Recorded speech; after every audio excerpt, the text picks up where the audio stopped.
Jai Gude, good morning everyone. My name is Someshwar. I welcome all of you on behalf of Art of Playing organization to योग Vasishtha morning session. नमस्ते, मैं सोमेश्वर आप सभी का art of playing संस्था की तरफ से योग वाशिष्ठ के सुबह के सत्र में स्वागत करता हूँ। रोज की तरह आज के सत्र की भी शुरुआत हम लोग 3 बार ओमकार का उच्चारण करके करेंगे। We'll begin our session by chanting Om 3 times. अपने सारे Zoom के पार्टिसिपेंट, अपने सारे YouTube के व्यूअर्स और अपने सारे Facebook के व्यूअर्स, इन सभी का भी आज के इस सत्र में स्वागत है। आज का अपना विषय रहेगा yesterday, day before yesterday हम लोग चैप्टर नंबर 100, 101 और आज 102 का आधा क्वेश्चन, माने समाधि रूप जो कल्प वृक्ष है उसका वर्णन, फिर उसका अपने शास्त्रोपदेश से कैसे उसको सिंचन कर सकते हैं और उस ध्यान अंकुर जो वहाँ पे अंकुरित होता है उस ध्यान वृक्ष का हम लोग कैसे वहां पे रक्षण कर सकते हैं, उसी से कैसे फिर आगे चल के सर्व कामना को पूर्ण करने वाला जो समाधान रूपी जो कल्प वृक्ष है वो कल्प वृक्ष वहां पे कैसे तैयार हो जाता है। ऐसा कई सारे इंपॉर्टेंट टॉपिक, उनमें से कुछ टॉपिक हमने आज कवर किए, कुछ टॉपिक हम लोग कल कवर करेंगे और जो बाकी का जो 101 और 100 का सेशन उसमें से भी यदि कुछ प्रश्न उत्तर है तो उसको भी यहाँ पे आज के सत्र में हम लोग ले सकते हैं। तो chapter number 100, chapter number 101 and chapter number 102 का आधा पोर्शन, तो ये सारा अपना आज का विषय रहेगा। आशा करता हूँ कि आपने 101 नंबर का चैप्टर और 102 नंबर का जो चैप्टर है उसको पढ़ लिया होगा, किसी भी बुक से, हिंदी, इंग्लिश, मराठी का जो भी बुक आपके पास है उस टॉपिक को आपने पढ़ लिया होगा। उसके रिलेटेड जो सत्र आपको सुनना है वो 129 नंबर का जो वीडियो है, अपने 127, 28 एंड 29, 2700 के लिए, 28 101 के लिए एंड 29 जो है आज का जो आधा 102 चैप्टर, ये श्रवण आपने आज सुबह भी मॉर्निंग में हमने 129 नंबर का वीडियो देखा। तो आज का सत्र के लिए 127, 28 एंड 29 ये वीडियो यदि आप देख ले तो आज के प्रश्नोत्तर से फिर आपको ज्यादा लाभ होगा। तो ये हो गया अपने सिलेबस के तौर पे। अभी फिलहाल हम लोग ओमकार का उच्चारण करके इस सत्र को आगे बढ़ाते हैं। आराम से बैठ जाए, रीढ़ की हड्डी सीधी कर ले, गर्दन को सीधी कर ले, कंधों को ढीला छोड़ दे, एक साधारण सांस अंदर ले, पूरी तरह से छोड़ दे, खाली हो जाए।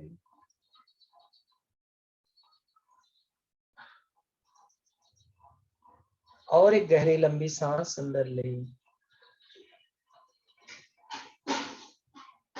सांस को धीरे धीरे छोड़ते छोड़ते सब कुछ छोड़कर खाली हो जाए। Become hollow and empty.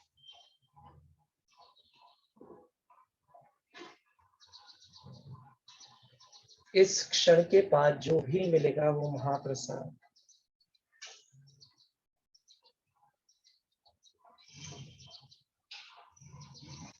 Omkar उच्चारण के लिए गहरी लंबी सांस अंदर लें।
Slowly and gradually you may open your eyes. धीरे धीरे अपनी प्यारी सी आंखें खोल सकते हैं।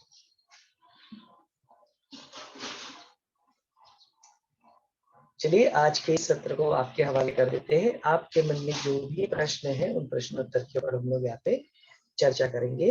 अनम्यूट का ऑप्शन यहाँ पे खुला है, आप अपने आप को अनम्यूट करके यहाँ पे जरूर अपने आप को बात कर सकते हैं।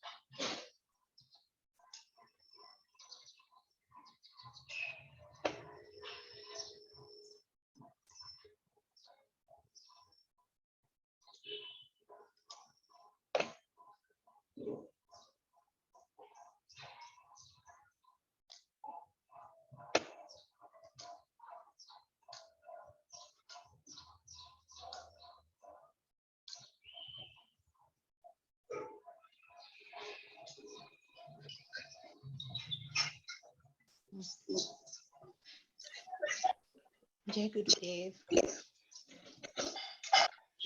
जय गुरुदेव संगीता जी। Yeah. Can you hear me, Someshwar ji? Yes, we can hear you. Okay, just a minute. Maybe I have to get.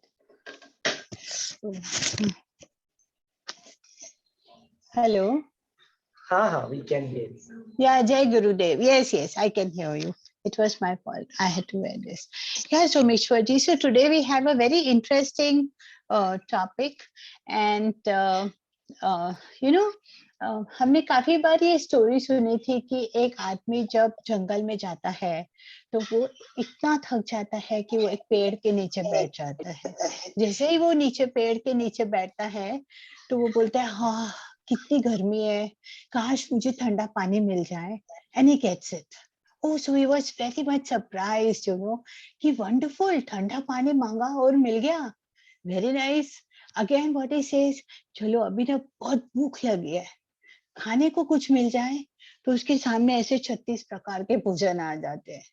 He was amazed because he was so hungry after going through the desert कि और क्या चाहे। So after eating, he ate a lot, and then he said, now it's the time to rest.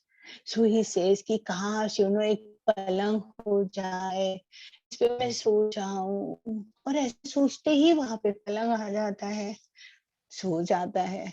बोलता है अभी इतना थक गया हूँ, काश कोई एक अप्सरा आ जाए जो मेरे पैर दबा दे। वो भी हो गया। Oh, he was just thrilled. He said, this is amazing. Like, जो चाहता हूँ, जो मांगता हूँ, वो हो गया।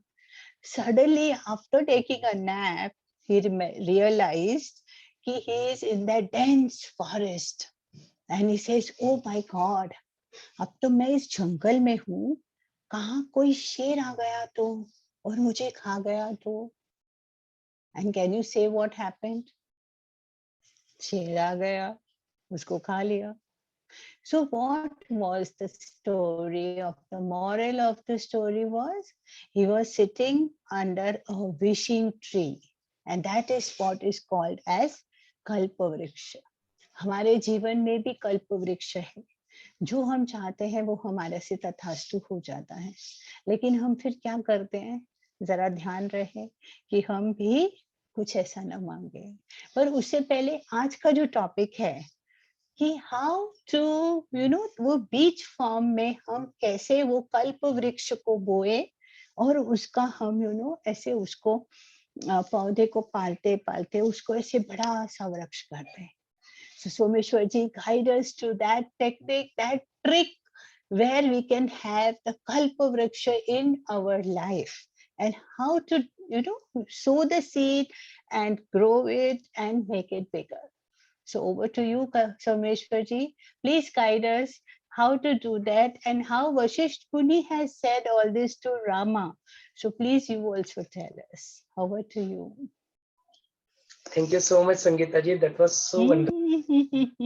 कल्पवृक्ष की जो कहानी है अभी बताई, तो बोलते ये कल्पवृक्ष जो है ना वो सचमुच में कल्पित नहीं है। लगता है कि ऐसा कल्पवृक्ष कल्पित है, कहानी सुन के तो बिल्कुल ऐसा ही लगता है। साइंस के पर्सपेक्टिव से देखते तो ऐसे ही लगता है कि दिस इज जस्ट इमेजिनरी कल्पवृक्ष। ऐसा कल्पवृक्ष होता ही नहीं है, ये तो सिर्फ एक कहानी है, just a story. But let me tell you today that कि अपनी सबकी जीवन में ऐसा कल्प वृक्ष अपने जीवन में ऑलरेडी विद द इंसेप्शन आपके जीवन में वो कल्प वृक्ष है। मतलब वो जो नारायण जो है वो आपके ही अंदर वो ऐसे मस्त एकदम समाधि अवस्था लेके लेटे हुए हैं। All that we have to do is just उनको पुकारने की देर है, बस वो पुकारने पे ही अपने यहाँ पे उस जो समाधि की अवस्था को छोड़ के आपके लिए वहां पे तुरंत वहां पे हाजिर हो जाते हैं। तो बोलते ऐसा कल्प वृक्ष आपके जीवन में भी है। It is there not somewhere outside. कल्प वृक्ष वो स्वर्ग में कहीं पे वो कल्प वृक्ष वहां पे इस तरह से नहीं है, वो बोलते आपके जीवन में ही अपने साथ ही उस कल्प वृक्ष को लेके ही तुम पैदा हुए थे। उस कल्पवृक्ष को फिर कैसे अपनी जीवन में, जिस तरह से संगीता जी ने बताया, कैसे उसको अंकुरित करे, क्योंकि बीज के साथ हम लोग ऑलरेडी ही आए हुए। मतलब उस बीज को कैसे अंकुरित करे, कैसे उसको सींचे, कैसे उसको एक अच्छे किसान के भांति ना, बोला नेचुरल फार्मिंग पूरा जो अपना एंशियंट जो टेक्निक्स थे नेचुरल फार्मिंग बोलते, उसमें केमिकल डाल के उसको खत्म मत करो, उसको बंजर मत बनाओ उस जमीन को। तो वो अंतर भूमि जो तुम्हारी है, तो उसमें वो केमिकल्स कौन से है, बोलते ये विषय रूपी केमिकल्स उसमें मत डालो, है ना। तो बोलते इस विषय रूपी केमिकल से डालोगे तो लगेगा पहले कि बहुत फलित हो रहा है, बहुत ज्यादा उपज निकल रही है, लेकिन बाद में पता चलेगा अरे जो देने वाली जो धरती माँ थी वही उसमें बंजर बन चुकी, अब वो कुछ उपजाऊ ही नहीं रही, तो फिर बाद में पछताओगे। तो उससे बेटर है कि go back to natural farming, natural farming की तरफ बढ़ो, उस अंतर भूमि को समझो, उसको क्या लगता है उसको देखो। बोलते ऐसे अमीश जो ये विषय रूपी जो है विष तुम्हें दिखाते रहेगा, ये केमिकल तुम्हें दिखाते रहेगा, लेकिन बोलते ऐसे विषय रूपी विष को उस अंतर भूमि की खेती में ना डालो, उसको बंजना बनाओ, उसको अच्छी तरह से उसकी मशागत करो। तो देखो कितना सुंदर है जो अपना प्रैक्टिकल जो फार्मिंग होता है, किसान जो खेती करते, उस खेती की प्रक्रिया को ही यहाँ पे अध्यात्म के रूप में, स्पिरिचुअल रूप में किस तरह से एक सुंदर एनालॉजी के रूप में यहाँ पे प्रस्तुत किया है। और फिर जो खेती में उगाते वहां पे तो हम लोग अपने पेड़ पौधे वहां पे उगाते, उसको भी वृक्ष होते, वो भी पौधे बन जाते, मतलब। लेकिन यहाँ पे आपको अपने अंतर भूमि में क्या कल्टीवेट करना है, किस वृक्ष को तुम्हें कल्टीवेट करना है, तो होते अपने जीवन में तुम्हें उस समाधान के वृक्ष को तुम्हें ये करना है, वृद्धि करना है। तो देखो समाधान का जो वृक्ष है वही तुम्हारे लिए क्या बन जाएगा, कल्प वृक्ष के भांति तुम्हारे सारे जो डिजायर्स है, बोलते उस विवेक को, उस वैराग्य को अपने जीवन में लाके यदि तुम स्थापित करते हो, तो अपने आप ही जो समाधान का जो वृक्ष है, बोलते वो जो वैराग्य डिस्पैशन जो तुम्हारे जीवन में आएगा, बोलते वो तुम्हें कौन सा सुख नहीं दे सकता, कस्य सुखम न करोति विरागा।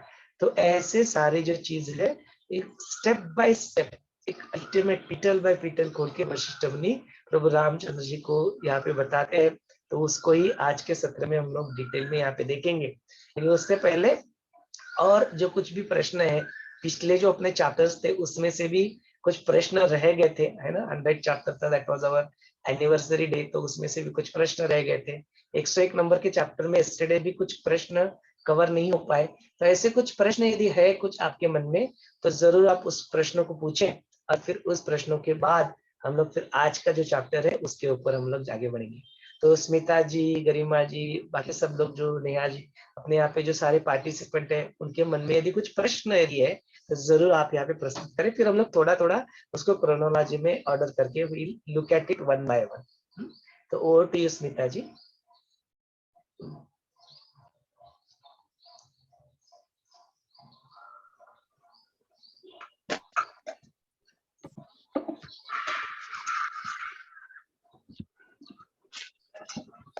जय गुरु सर। जय जय स्मिता जी, बोलिए। आज का चॅप्टर बहुत सुंदर है।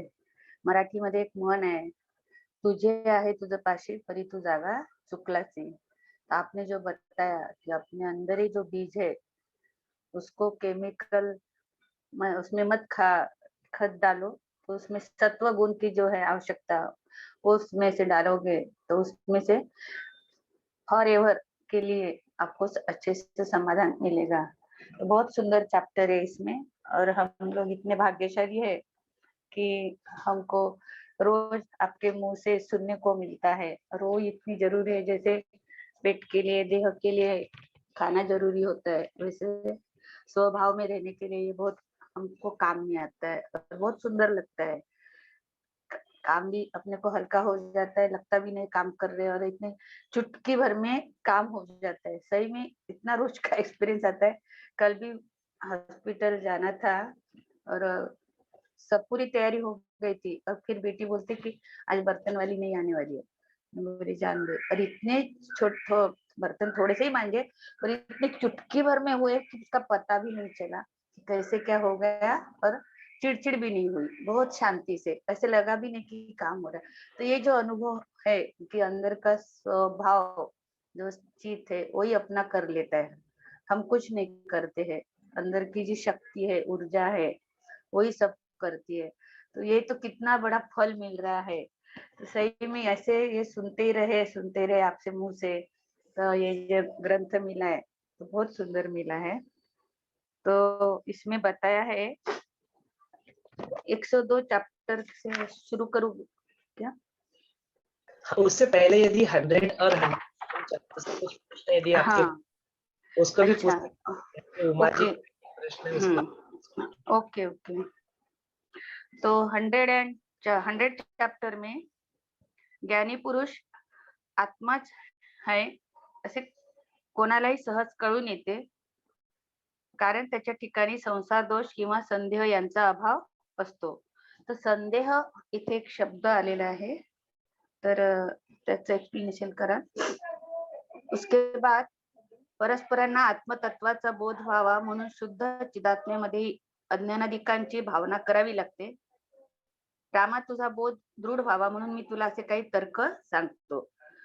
तो वशिष्ठ मुनि ने आत्मसमित के का स्वरूप और जगत का स्वरूप एक्सप्लेन किया है। उसमें फिर साक्षी भाव बताया जानी होती है। और वागादि इंद्रिय एक शब्द आया इसमें, पेज नंबर 563। वागादि इंद्रिय, ये कौन से इंद्रिय होते हैं? तो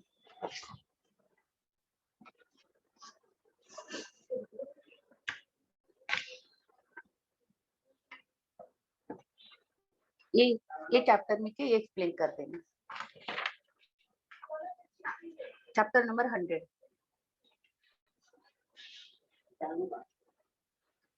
हाँ हाँ कंटिन्यू स्मिता जी। उसके बाद 101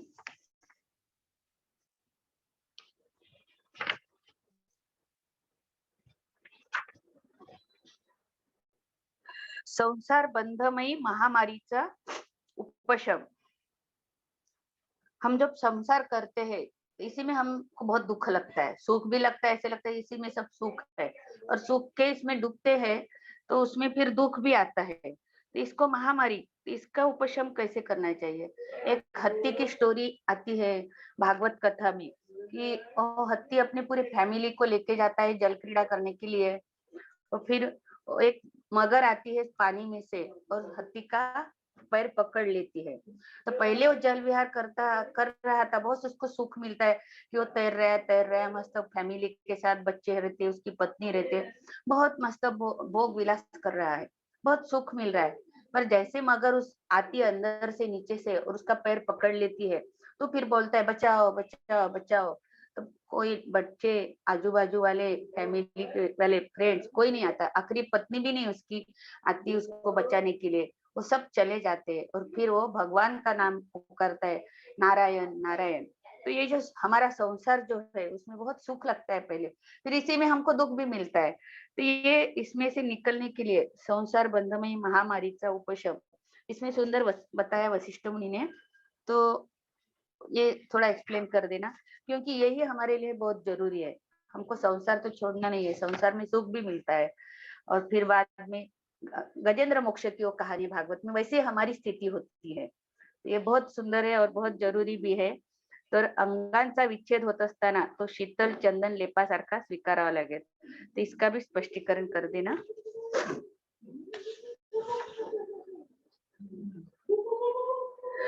बाद में इस ग्रंथ का अध्ययन क्यों करना चाहिए? ये तो बहुत सुंदर है। वशिष्ठ, योग वशिष्ठ जो ग्रंथ है, योग वासिष्ठ, तो इसकी पढ़ाई हम क्यों करें, इसका अध्ययन क्यों करें? बहुत सुंदर वशिष्ठ मुनि ने हमको एक्सप्लेन किया है। तो इसमें जिज्ञासु लोगों के लिए इसमें क्या मिलेगा, इसका एक्सप्लेन कर देना। ये बहुत सुंदर है, मैंने तो कभी सुना भी नहीं था योग वासिष्ठ, पहली बार ही आपके मुंह से ये सत्र में सुना, तो बहुत सुंदर है, इसका भी एक्सप्लेन कर देना। बाद में 102 चैप्टर में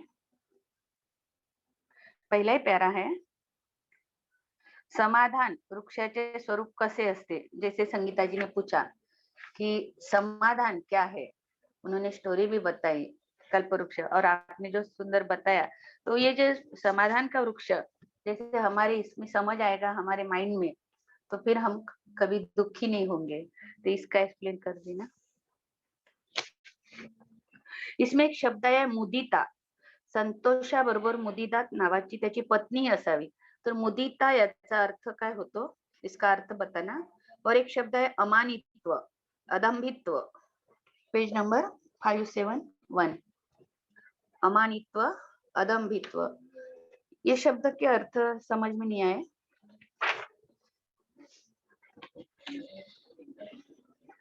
और एक दो है, बाद में पूछ लेंगे, किसी को और पूछना है तो कंटिन्यू करने देंगे।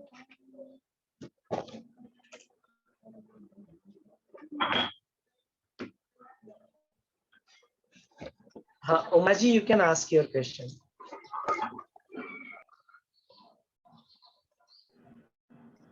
Here is a lot of difference. I'll conclude my question in a 2 minutes. Is having a wish is a sin. That means हमें कुछ चाह होती है, तो उसको पाने के लिए हम अपना प्रयत्न करते हैं, पर वो सक्सेस नहीं हमें मिलती। तो कहीं मैंने सुना कि गुरुजी ने बोला, if you are not able to do yourself, you just divine को अर्पण करो और उसको छोड़ दो। तो ऐसा हम करके छोड़ सकते हैं क्या? यही तब हमारे मन क्या शांत रहेगी। तो तब जब तक हम उसको नहीं पाते, तो ऐसा हमें अंदर से आती ही रहती ना, तुम अपना खुद का प्रयत्न नहीं किया और छोड़ दी, कैसा ये हो सकता है, ऐसा लगता है ना। तो मैं आपसे कुछ डिटेल वर्णन करें। जरूर जरूर, कि अपने जीवन में जो हमने विश जो अपने जीवन में आते हैं, क्या उस विश क्या ऐसे विशेष जीवन में आना, क्या वो पाप होता है? और फिर यदि नहीं तो फिर कैसे इसको हम लोग डील करें, है ना।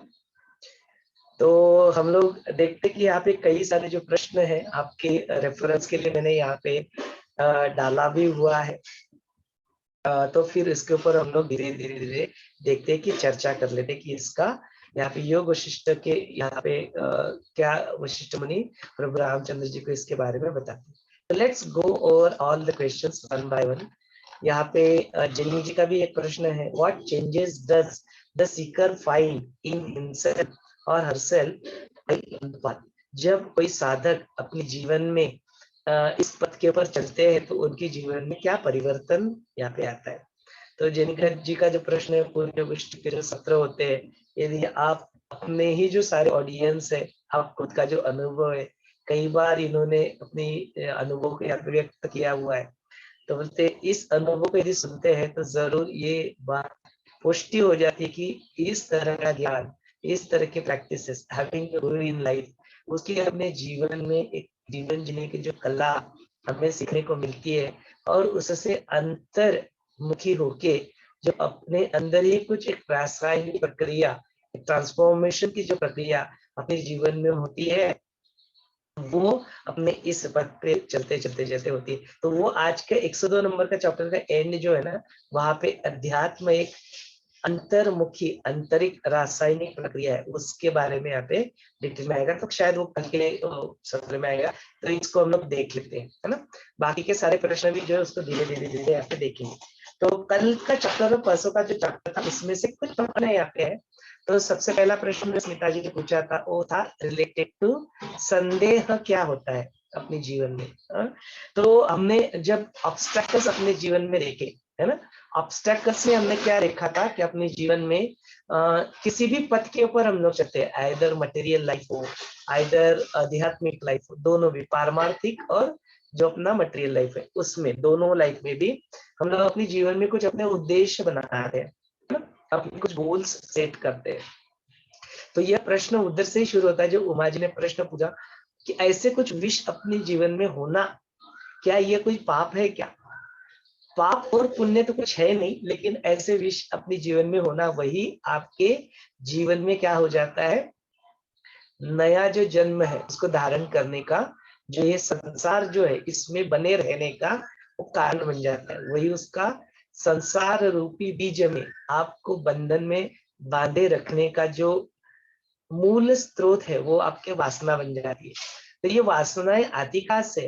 तो बोलते अपने जीवन में ये वासना आती है विचार। किसी भी मन में जो होते हैं उठते हैं विचार। विचार उठने के पीछे उसको प्रभावित कौन करता है? तो बोलते आजू बाजू के व्यक्ति उसको प्रभावित करते हैं, जो आप अन्न खाते हैं वो उसको प्रभावित करते हैं, आपकी जो दिनचर्या है वो उसको प्रभावित करते हैं, किस लोकेशन में आप हो उस प्रभावित करते हैं, किस समय के काल खंड में हो वो प्रभावित करती है, सेलेस्टियल बॉडी वो आपको प्रभावित करती है, और आपके पूर्व सुकृत जो है, पूर्वज कर्म है, संचित कर्म है, वो आपको क्या करते हैं, इन विचारों को आपके जीवन में लाने के लिए प्रभावित करते हैं। और कुछ विचार जो होते हैं और इन्फ्यूज्ड होते हैं, जैसे अपने गुरुदेव अपनी लाइफ में आते हैं, गुरुदेव के मन में कुछ विचार आता है तो वो अपने आप ही वो विचार भी अपने मन में भी आ जाता है। इट इज कॉल्ड शक्तिपात, इन्फ्यूज करते हैं। और कुछ विचार रैंडम, है ना। तो आपने देखा कि विचार अपने जीवन में आते कैसे, मल्टीपल सोर्सेस इसके हो सकते हैं। हमने सारे सोर्सेस का एक 360 डिग्री व्यू ले लिया। अभी इन विचारों से क्या बन जाता है, कुछ चीज को हम लोग एक संकल्प में छोड़ते हैं कि मुझे ये कुछ, इस सारे विचारों से मुझे ये पर्टिकुलर विचार अच्छा लगा, या मुझे ऐसा लगता है कि मेरी जीवन में मैंने इस विचार के ऊपर काम करना चाहिए। उस विचार को अपने जीवन में हम लोग क्या कर लेते हैं, संकल्प ले लेते हैं, उसका पकड़ लेते हैं, उसको मुझे ये करना है ना। फिर वो विचार को फिर क्या करते हैं, उसको इम्प्लीमेंट करने के लिए फिर कार्य करते हैं, एक्शंस करते हैं। वो एक्शंस होते होते फिर से, यदि आपने अपने चित्त के ऊपर इंप्रेशंस बनने दिए, फिर से वो कर्मों का संचय फिर से चालू रहता है। वो विचार को इम्प्लीमेंट करते हुए हरी अबाउट इट, उसको प्राप्त करने की जो तेजी से प्राप्त करने की जो इच्छा, तीव्र इच्छा में उत्पन्न हो जाती है, दैट बिकम्स द क्रेविंग। वो फिर क्या बन जाती है, वासना आपकी बन जाती है। और बोलते हैं वो ऐसी वासना को पकड़ के फिर क्या होता है, आप इसके ऊपर कार्य करते रहते करते हो, और फिर क्या करते हो आप, जो प्रोटोकॉल जो होना चाहिए, जो फॉलो करना चाहिए, बोलते उस प्रोटोकॉल को भी फॉलो करना क्या कर देते हो, बंद कर देते हो, है ना। You can drop that protocol also. फिर क्या प्रॉब्लम हो जाता है, भ्रष्टाचार, जल्दी पाने की ये, फिर उसके बाद में और कुछ बुरा करने की, हमारी ये सारी जो एक्टिविटीज होती है उसमें आप क्या तो फंसते जाते हो, फंसते जाते हो, फंसते जाते हो, फंसते जाते हो। तो इसकी वजह से इसको बोला गया है कि क्या ऐसी विश अपने जीवन में होना पाप है क्या? तो पाप तो नहीं कह सकते, लेकिन ऐसे ही कुछ विश यदि आपके जीवन में है, तो इस संसार में बनाए रखने के लिए वो विश कब वासना बन जाएगी हमें पता भी नहीं चलेगा।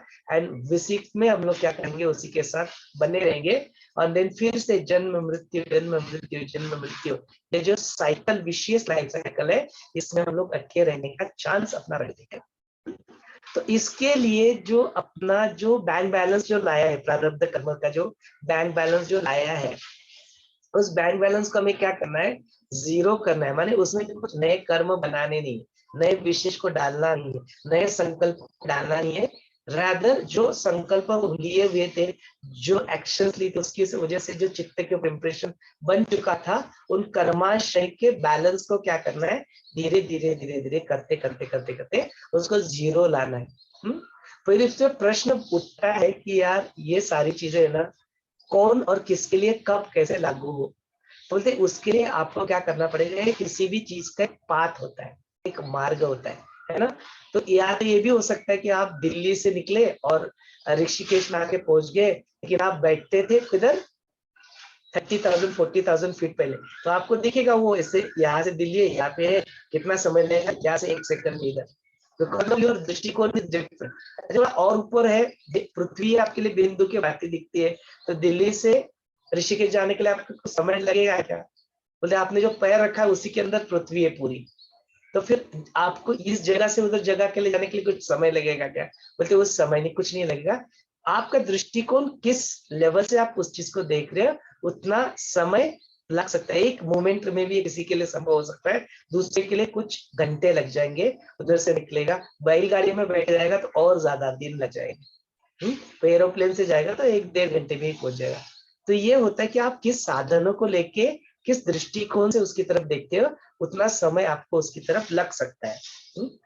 तो इसी के इस बात को समझते हुए अभी हम लोग इसको थोड़ा सा बिगिनर्स के लिए क्या होता है उसको देखते हैं, और फिर जो अल्टीमेटली आप पहुंच जाओगे उनके लिए सब कुछ क्या होता है उसको देखते हैं। तो बिगिनर्स के लिए जब अपना कोई इस बात के ऊपर शुरू करता है और उनको बोलो अपने जीवन में तुम्हें ये जो विश जो है, ये इच्छा है, ये रखनी ही नहीं चाहिए, तो फिर रखनी नहीं चाहिए तो मोक्ष की भी इच्छा नहीं रहेगी उसके जीवन में, फिर कोई इच्छा ही नहीं रहेगी तो फिर अकर्मी बन जाएगा, कुछ कार्य नहीं करेगा, लेथार्जी आ जाएगी, ये सब कुछ उसके जीवन में आ जाएगा। तो बोलते उनके लिए जो बिगिनर है उनके लिए एक उन्होंने क्या कहे सूत्र बताया। तो वो सूत्र क्या बताया, तो वो जीवन में सूत्र बताया, पुरुषार्थ अपनी जीवन में करना तुम्हें आवश्यक है स्टार्टिंग से लेके एंड तक। पुरुषार्थ में जो धर्म, अर्थ, काम और मोक्ष, ये जो 4 चीजें है ये बिगिनर भी करता है और ये मुक्त भी करता है।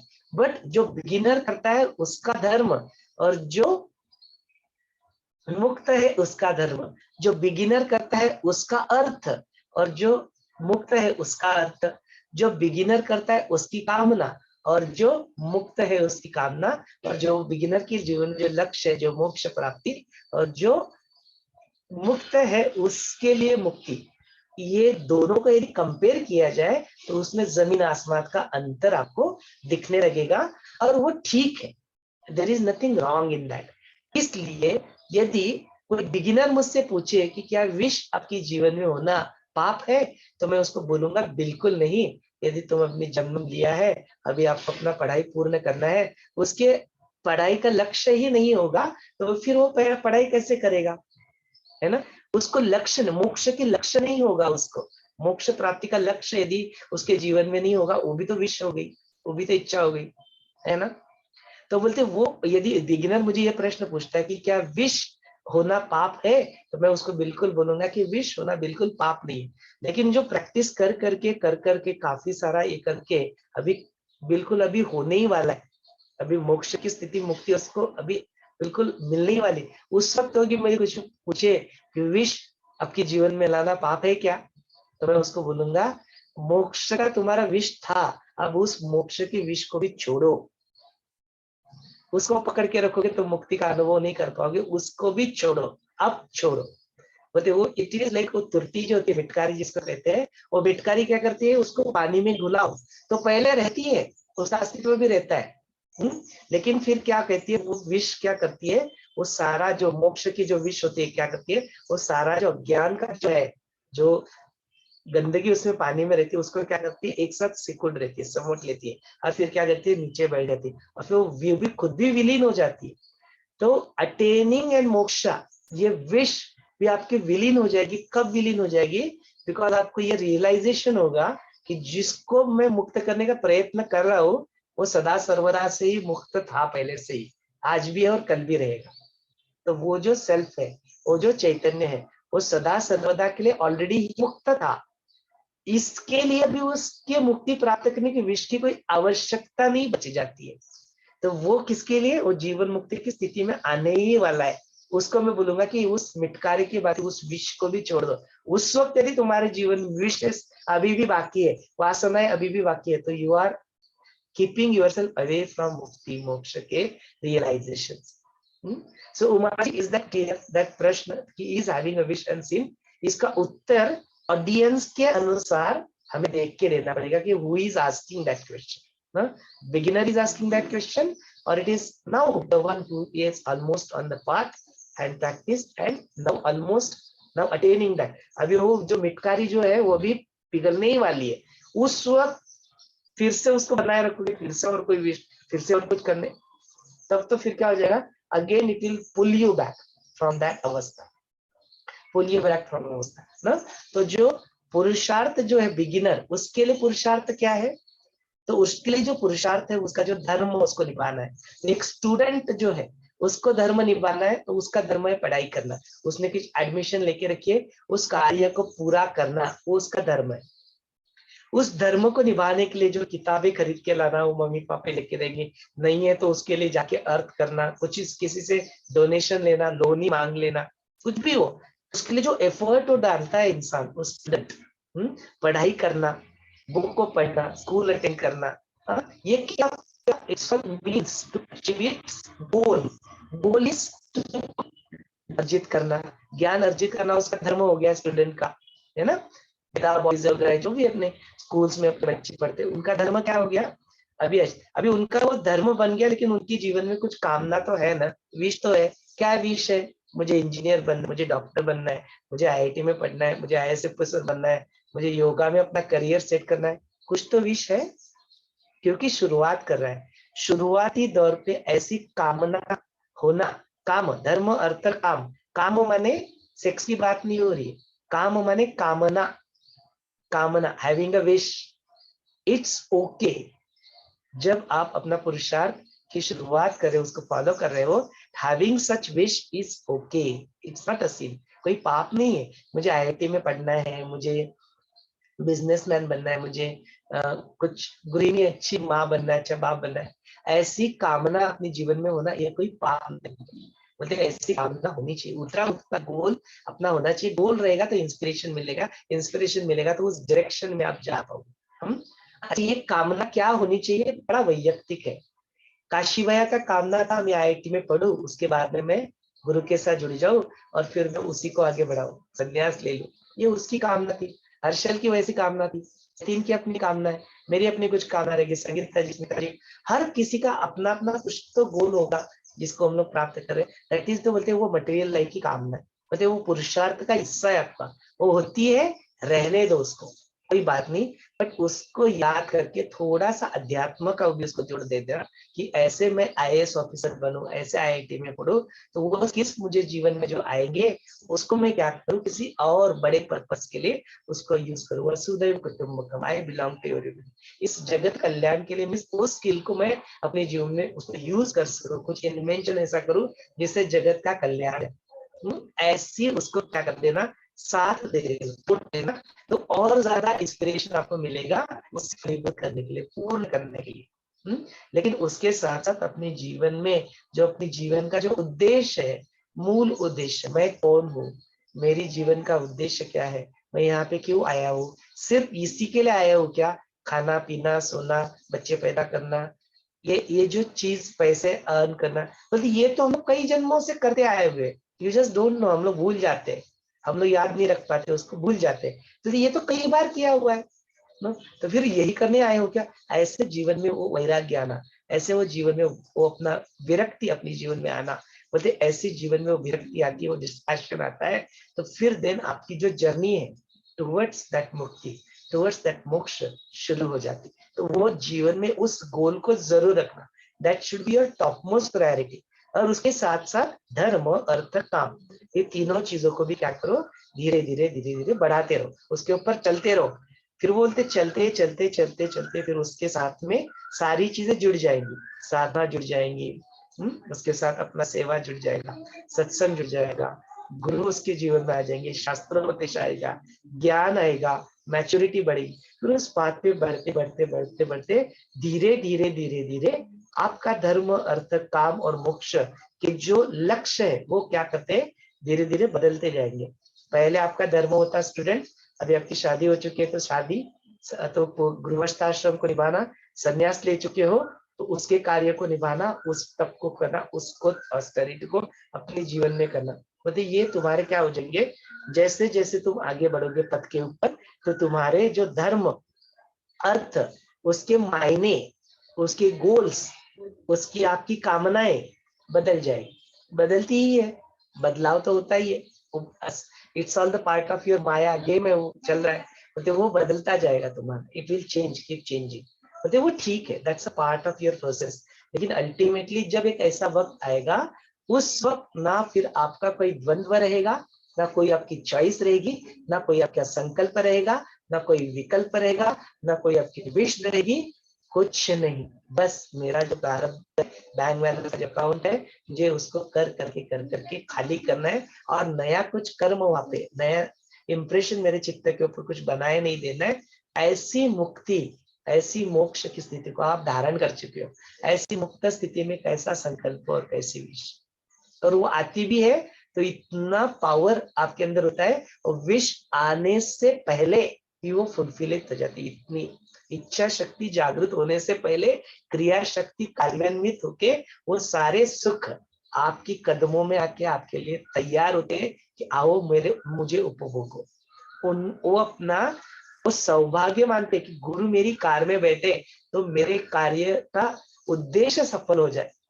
गुरु मेरे घर में आए, मैं उनका पद मेरे घर में पड़े, मेरे गृह निर्माण का उद्देश्य वो मेरी जीवन में आए, उनका आशीर्वाद मुझे मिले, मेरा जीवन का उद्देश्य सफल हो जाए। बोलते ऐसे मुक्त, ऐसी स्थिति को, चैतन्य को जब आप धारण कर लेते हो तो आपके अंदर विश उठने से पहले ही पूरी हो जाती है। नॉट ओनली दैट, आप दूसरों के भी विशेष जो होते हैं, दूसरों को भी मुक्त करने के लिए, मोक्ष प्राप्त करने के लिए यू हेल्प देम also, उनकी भी प्राण शक्ति उठा के आप उनको भी हेल्प कर सकते हैं। तो देखो, एक ही प्रश्न कौन पूछेगा उसके अनुसार उसका ऑडियंस देख के हम उसको अलग अलग स्वरूप में उसको व्यक्त कर सकते हैं। ये जो देखने की जो दृष्टि है ना, कि किसी चीज को 360 डिग्री में देखना, तो इससे आपको वो एक एबिलिटी, वो विवेक, वो प्रज्ञा आपकी जीवन में आएगी कि आप क्या करोगे ना, जजमेंटल नहीं बनोगे किसी चीज के प्रति, है ना। आप उसको भी सपोर्ट कर पाओगे जो गृहस्थाश्रम में, आप उसको भी सपोर्ट कर पाओगे जो संन्यास लेना चाहता है, आप उसको भी सपोर्ट कर पाओगे जो अभी स्टूडेंट है, जो businessman. You will be able to contribute in everybody's life. सबके जीवन में आप उस ज्ञान के प्रकाश को लाके उनको अपने उद्देश्य की प्राप्ति के लिए और अल्टीमेटली उस मोक्ष की ओर आप लेके जाने के लिए सक्षम बन जाते हो, जब आप उस मुक्ति का, मोक्ष का अनुभव अपने जीवन में करते हैं। So that was an input, or just and one more opinion we find about having a wish is a sin, it's not, no, वो कोई पाप नहीं है, लेकिन वो किसी के लिए जो अभी उस वक्त आ ही चुका है, अभी उसके लिए विश की होना जरूरी नहीं है, अभी उसके लिए वो इसेंशियल नहीं बन जाएगा, इट्स नॉट इसेंशियल। चलो थोड़ा दूसरा प्रश्न की ओर बढ़ते। ये ऐसे करते करते क्या होते हैं अपने जीवन में आध्यात्मिक जो है धर्म अर्थ काम मोक्ष पुरुषार्थ निभाते समय, बोलते उसके साथ साथ में और जो मुक्ति के जो 4 द्वारपाल है, मोक्ष के जो 4 द्वारपाल है, वो also helps you, but will come to that later. बोले आप ऐसे जीवन में मटेरियल लाइफ माने जो आपकी कामना जो होती है उसको प्राप्त करने के लिए प्रयत्न करने लगते हो, या अपना जो अध्यात्म जो है मोक्ष प्राप्त करना, उसको प्राप्त करने के लिए आध्यात्मिक उन्नति के लिए प्रयत्न करने लगते हो, तो बोलते क्या होता है अपने जीवन में, तो उसमें क्या आती है, बाधाएं आती है। तो 9 ऑब्स्टेकल जो महर्षि पतंजलि ने कहते हैं, उसमें से एक था संशय। वो संशय ही जो है उसको कहते हैं संदेह।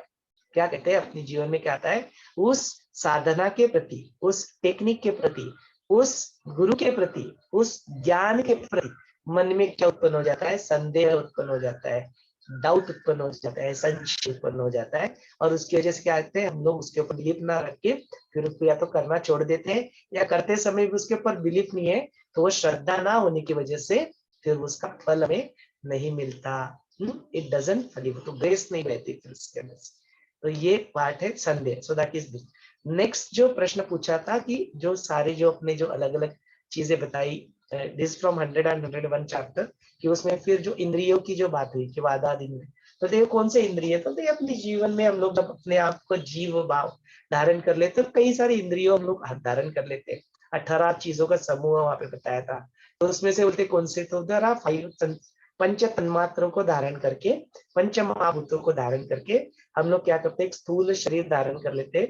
वो स्थूल शरीर धारण करते समय उसमें 5 ज्ञानेंद्रिय रहते, sense of touch, sense of smell, sense of site, sense of, जो आपने जो 5 जो सारे ज्ञानेंद्रिय वो, फिर उसके बाद में 5 कर्मेंद्रिय वहां पे आ जाते हैं। कर्मेंद्रिय माने आपके जो दोनों हाथ है, आपका मुख है, आपका जो है लिंग है, आपका जो गुरुद्वार है, और ये सारे जो होते हैं कर्मेंद्रिय में आप कहते हैं पैर है, तो दीज आर द 5 कर्मेंद्रिया। उसके साथ साथ आपके प्राण आ जाते हैं, जीव भाव आ जाता है, उसके साथ साथ आपकी मन बुद्धि और अहंकार, माने ये सारी चीजें आपके अस्तित्व के जो सारे स्तर है चैतन्य के अलावा, ये सारे जो स्तर है मतलब उसमें से कुछ जो होते 10 जो होते अपने इंद्रियों के रूप में उसको देखा जाए। 5 जो होते ज्ञानेन्द्रिय और 5 होते कर्मेंद्रिय। कर्म के इंद्रिय जो होते कर्मेंद्रिय बताना एक बार। तो अपने जो हाथ होते हैं,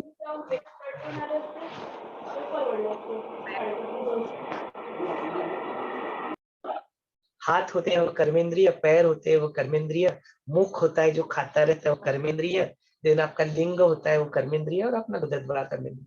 तो दीज आर द 5 कर्मेंद्रिय बताए गए जिससे कर्म करते हैं हम लोग। कर्म हमारे नॉट कर्म जो कर्म की हम लोग चित्त के ऊपर इंप्रेशन होते बात, वो कर्म की बात नहीं हो रही है, एक्शंस, क्रिया जिसको कहते हैं। क्रियाएं इन सारी चीजों से ही हम लोग अपने जीवन में करते हैं, इसलिए उसको कर्मेंद्रिय कहा गया।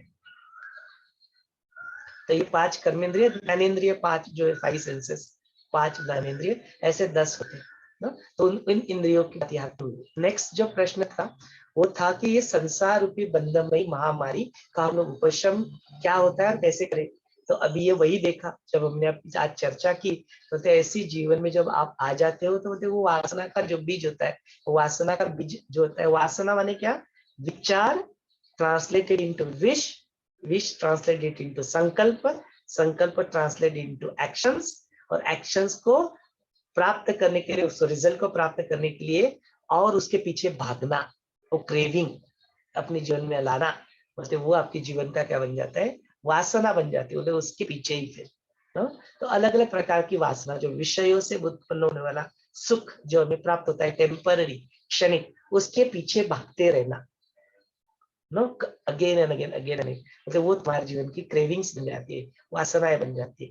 तो उसे संसार रूपी बंधमय की जो महामारी होती है, इसका उपशम कैसे करना, तो उसका उपशम एक ही तरीके से आप अपने जीवन में कर सकते हैं, वो अपने आप में स्थित होकर, उस चैतन्य में स्थित होकर इस संसार का आप उपशम कर सकते हैं। तभी वो उपशम होगा, वासना खत्म नहीं होगी, कभी संभव ही नहीं है बोलते उसका उपशम होना।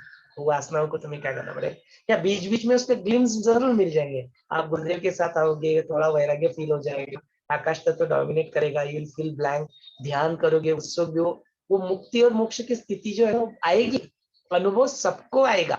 लेकिन क्या होगा उसके again you will again go back to the square, going back, मेरा सर्कल है ना, विशियस साइकिल है, again you go back there and again you will start, again you will start. तो उसका सही मायने में यदि उपशम यदि करना है तो अपने कार्य को रोकना नहीं है, तुम्हें अपने पुरुषार्थ को रोकना नहीं है, तो उन सारे कार्य को करते करते उससे विरक्ति, उससे डिस्पैशन, उससे अलिप्तता अपने जीवन में लाना, मतलब यही तुम्हें धीरे धीरे करेगा उस उपशम को हासिल करने के लिए। देन उसके बाद में जो 101 नंबर का चैप्टर था उसमें वहां पे बताया गया कि ये जो योग वशिष्ठ है ये अनुपम ग्रंथ है। तो जब योग वशिष्ठ ने प्रभु रामचंद्र जी को बताते इसके बारे में, खुद का भी वर्णन करते हैं नेक्स्ट चैप्टर में, तो बोलते ये योग वशिष्ठ जो ग्रंथ है ना, ये अनुपम ग्रंथ है, इसलिए इसको सुप्रीम योग कहा गया। तो योग माने सिर्फ आसना की बात नहीं है, योग माने वो जीवन में अपने वो स्थिति, उस चैतन्य के सेल्फ रियलाइजेशन, उसको लाना, बोलते वो आत्म साक्षात्कार होना, वही सच्चा योग है। वही योग, वो ज्ञान का जो योग है, वो ज्ञान का योग अपने जीवन में लाया ना, तो बोलते ये सारी चीजें, बोलते वो प्राणों का निरोध करना, वो भी आगे आएगा, काकभूषण के तीसरे में हमने वो भी देखा था, है ना, और उसके ऊपर और भी ज्यादा है। बोलते दोनों भी चीजें हैं, आप यदि प्राणों का निरोध करके करो, उस सारी प्रक्रिया से, अष्टांग योग जो प्रक्रिया होती है उससे गुजरो, या फिर आप ज्ञान के योग में आओ, दोनों स्थिति में आत्मदर्शन जो है वो संभव है। तो ज्ञान के योग से भी संभव है, उसको फिर जीवन में लाओ।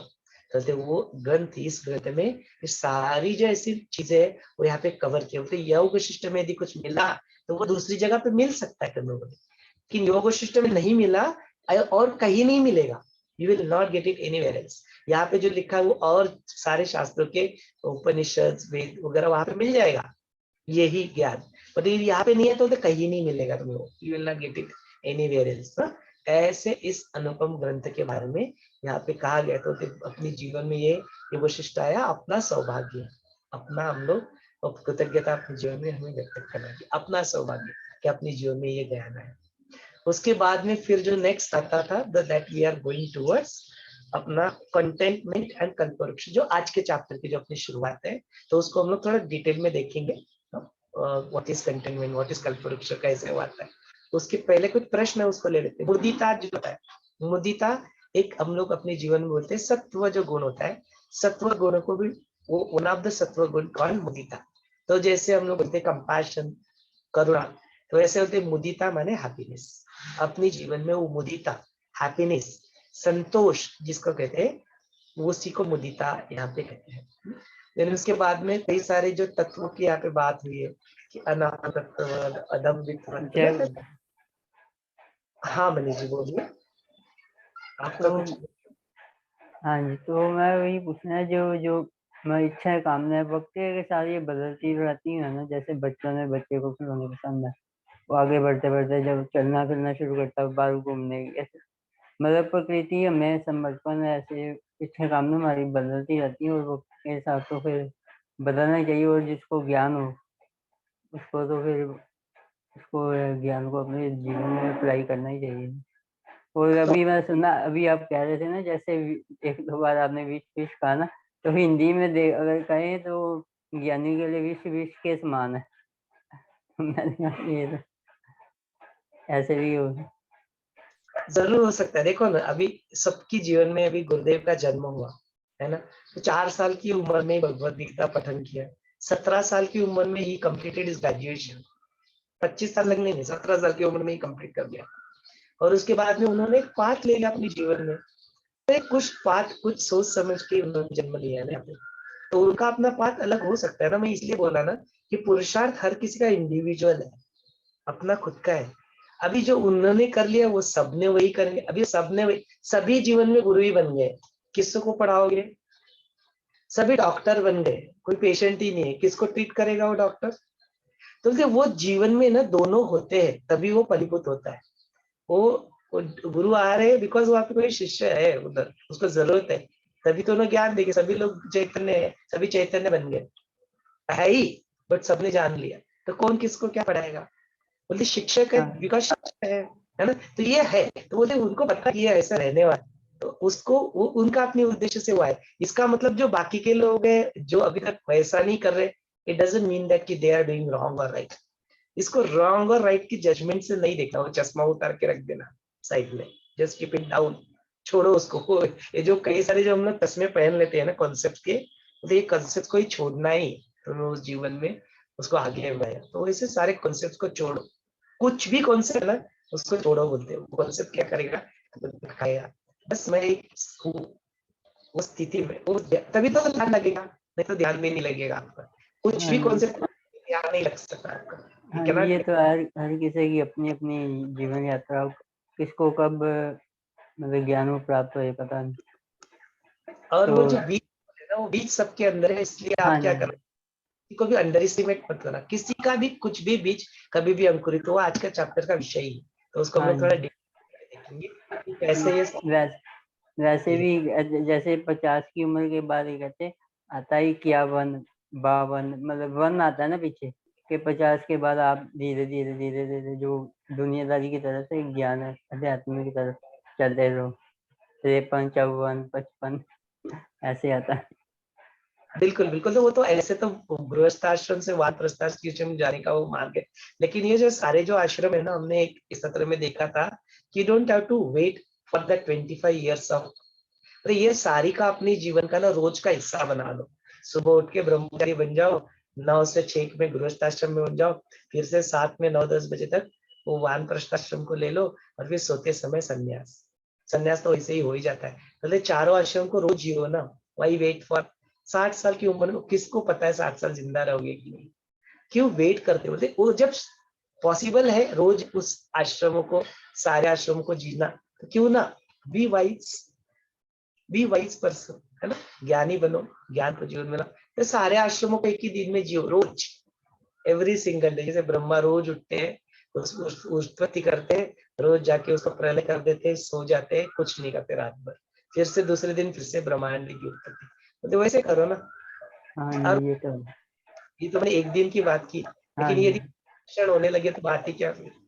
सारे आश्रमों को एक क्षण में जियो, तो हर क्षण नहीं, हर क्षण न रहा पहले, जो बीता वो प्रलय, जो आया वो उत्पत्ति, हर क्षण वर्तमान काल में जी बोलते देखो ना कैसे हो रहा है कि कोई कुछ चीज जो 25 साल 100 साल की उम्र पकड़ के उसको हमने एक दिन में आया, तो उस एक दिन को एक क्षण में लाया। ये सब संभव है। वो जितना आप एक्सपांड करोगे ना तो सारी चीजें एक क्षण में हो जाएगी। सारे आश्रम एक क्षण में होने लगेंगे आपके खुद के लिए। देखो हाँ दिस इज जी, ये तो है। It's a transformation which is happening with all of us. ये हो रहा है, इसकी संचय मत रखना इसके ऊपर। ये गुरु की वाणी है, वशिष्ठ की वाणी है। भूल के भी इस वाणी के ऊपर संदेह मत करना, संचय मत रखना। प्रक्रिया, ये ट्रांसफॉर्मेशन हो रहा है। वो धीरे धीरे धीरे सबके जीवन में वो परिवर्तन आ रहा है। बस आप लगे रहो मुन्ना भाई, आप चलते हाँ रहो, जी, इसको बस सुनते रहो, इसको जीवन में डालते रहो। ये होने ये हो तो रहा है, है। इस बात का हाँ वचन है। जी। और जो अभी स्मिता दीदी ने जो गज और ग्रह की कथा बताई, तो वो भी आती है ना कि जैसे वो गज बताया, इंसान को बताया, वो ग्रह बताया कि भाई काल ने हमारा पैर पकड़ा ही हुआ सबका। तो इसके बारे में थोड़ा बताएंगे। जो फिर पहले उन्होंने अपनी कोशिश की, फिर घर वालों को पुकारा, फिर भगवान को याद किया। उनका उन्होंने नाम नहीं लिया कि मतलब जैसे होता ना कि सीधा सीधा भगवान विष्णु का नाम नहीं लिया, मतलब सांकेतिक प्रार्थना की उन्होंने। तो इसमें बारे में थोड़ा बताएंगे। तो जो ऐसी सारी जो कहानियां जो सुनते, जैसे संगीता जी ने भी हमें एक कहानी सुनाई थी, जैसे उस गजराज की भी कहानी, तो ये सारी चीजें ना इसको रूपक कहते हैं। तो दिस इज कॉल्ड सांकेतिक, ना सिंबॉलिक होता है ये सारा चीज। हमें क्या देखना है, उस सिंबॉलिक कथा से अपने को क्या उठाना है। इसलिए कई सारी जो पौराणिक कथाएं रहती है हम लोग देखते हैं, वो लगता है अरे ये क्या बकवास है, ऐसे कैसे हो सकता है क्या। बोलते तुम क्यों उसको देख रहे हो, तुम मोरल ऑफ द स्टोरी के ऊपर फोकस करो ना। वो कहानी हुई थी या नहीं थी, वैसे भी पास्ट है। पास्ट वैसे भी क्या है, स्वप्न की बात ही है। Why do you want to see कि वो हुआ था या नहीं हुआ था। अरे what is it that you can get it.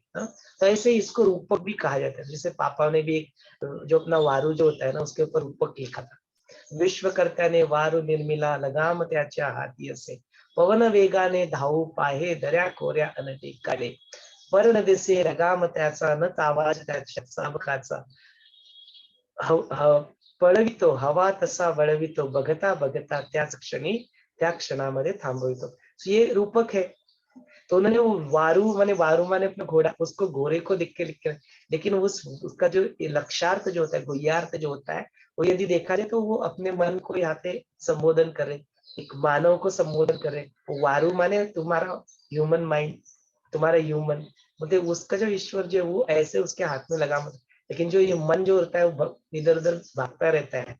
तो ऐसे रूपक, इसको रूपक कहते हैं। तो आपने भी जो भी कथा सुनाई है, जो कल संगीता जी ने आज मॉर्निंग में सत्र शुरू होने से पहले उस कल्पवृक्ष की कथा सुनी, वो कल्पवृक्ष क्या है, वो एक सिंबॉलिक है। तो वो क्या है अपनी जीवन में प्रैक्टिकली, उसका मीनिंग क्या है, उसको कैसे अपने जीवन में, उसकी तरफ हम लोग यहाँ पे बढ़ते हैं।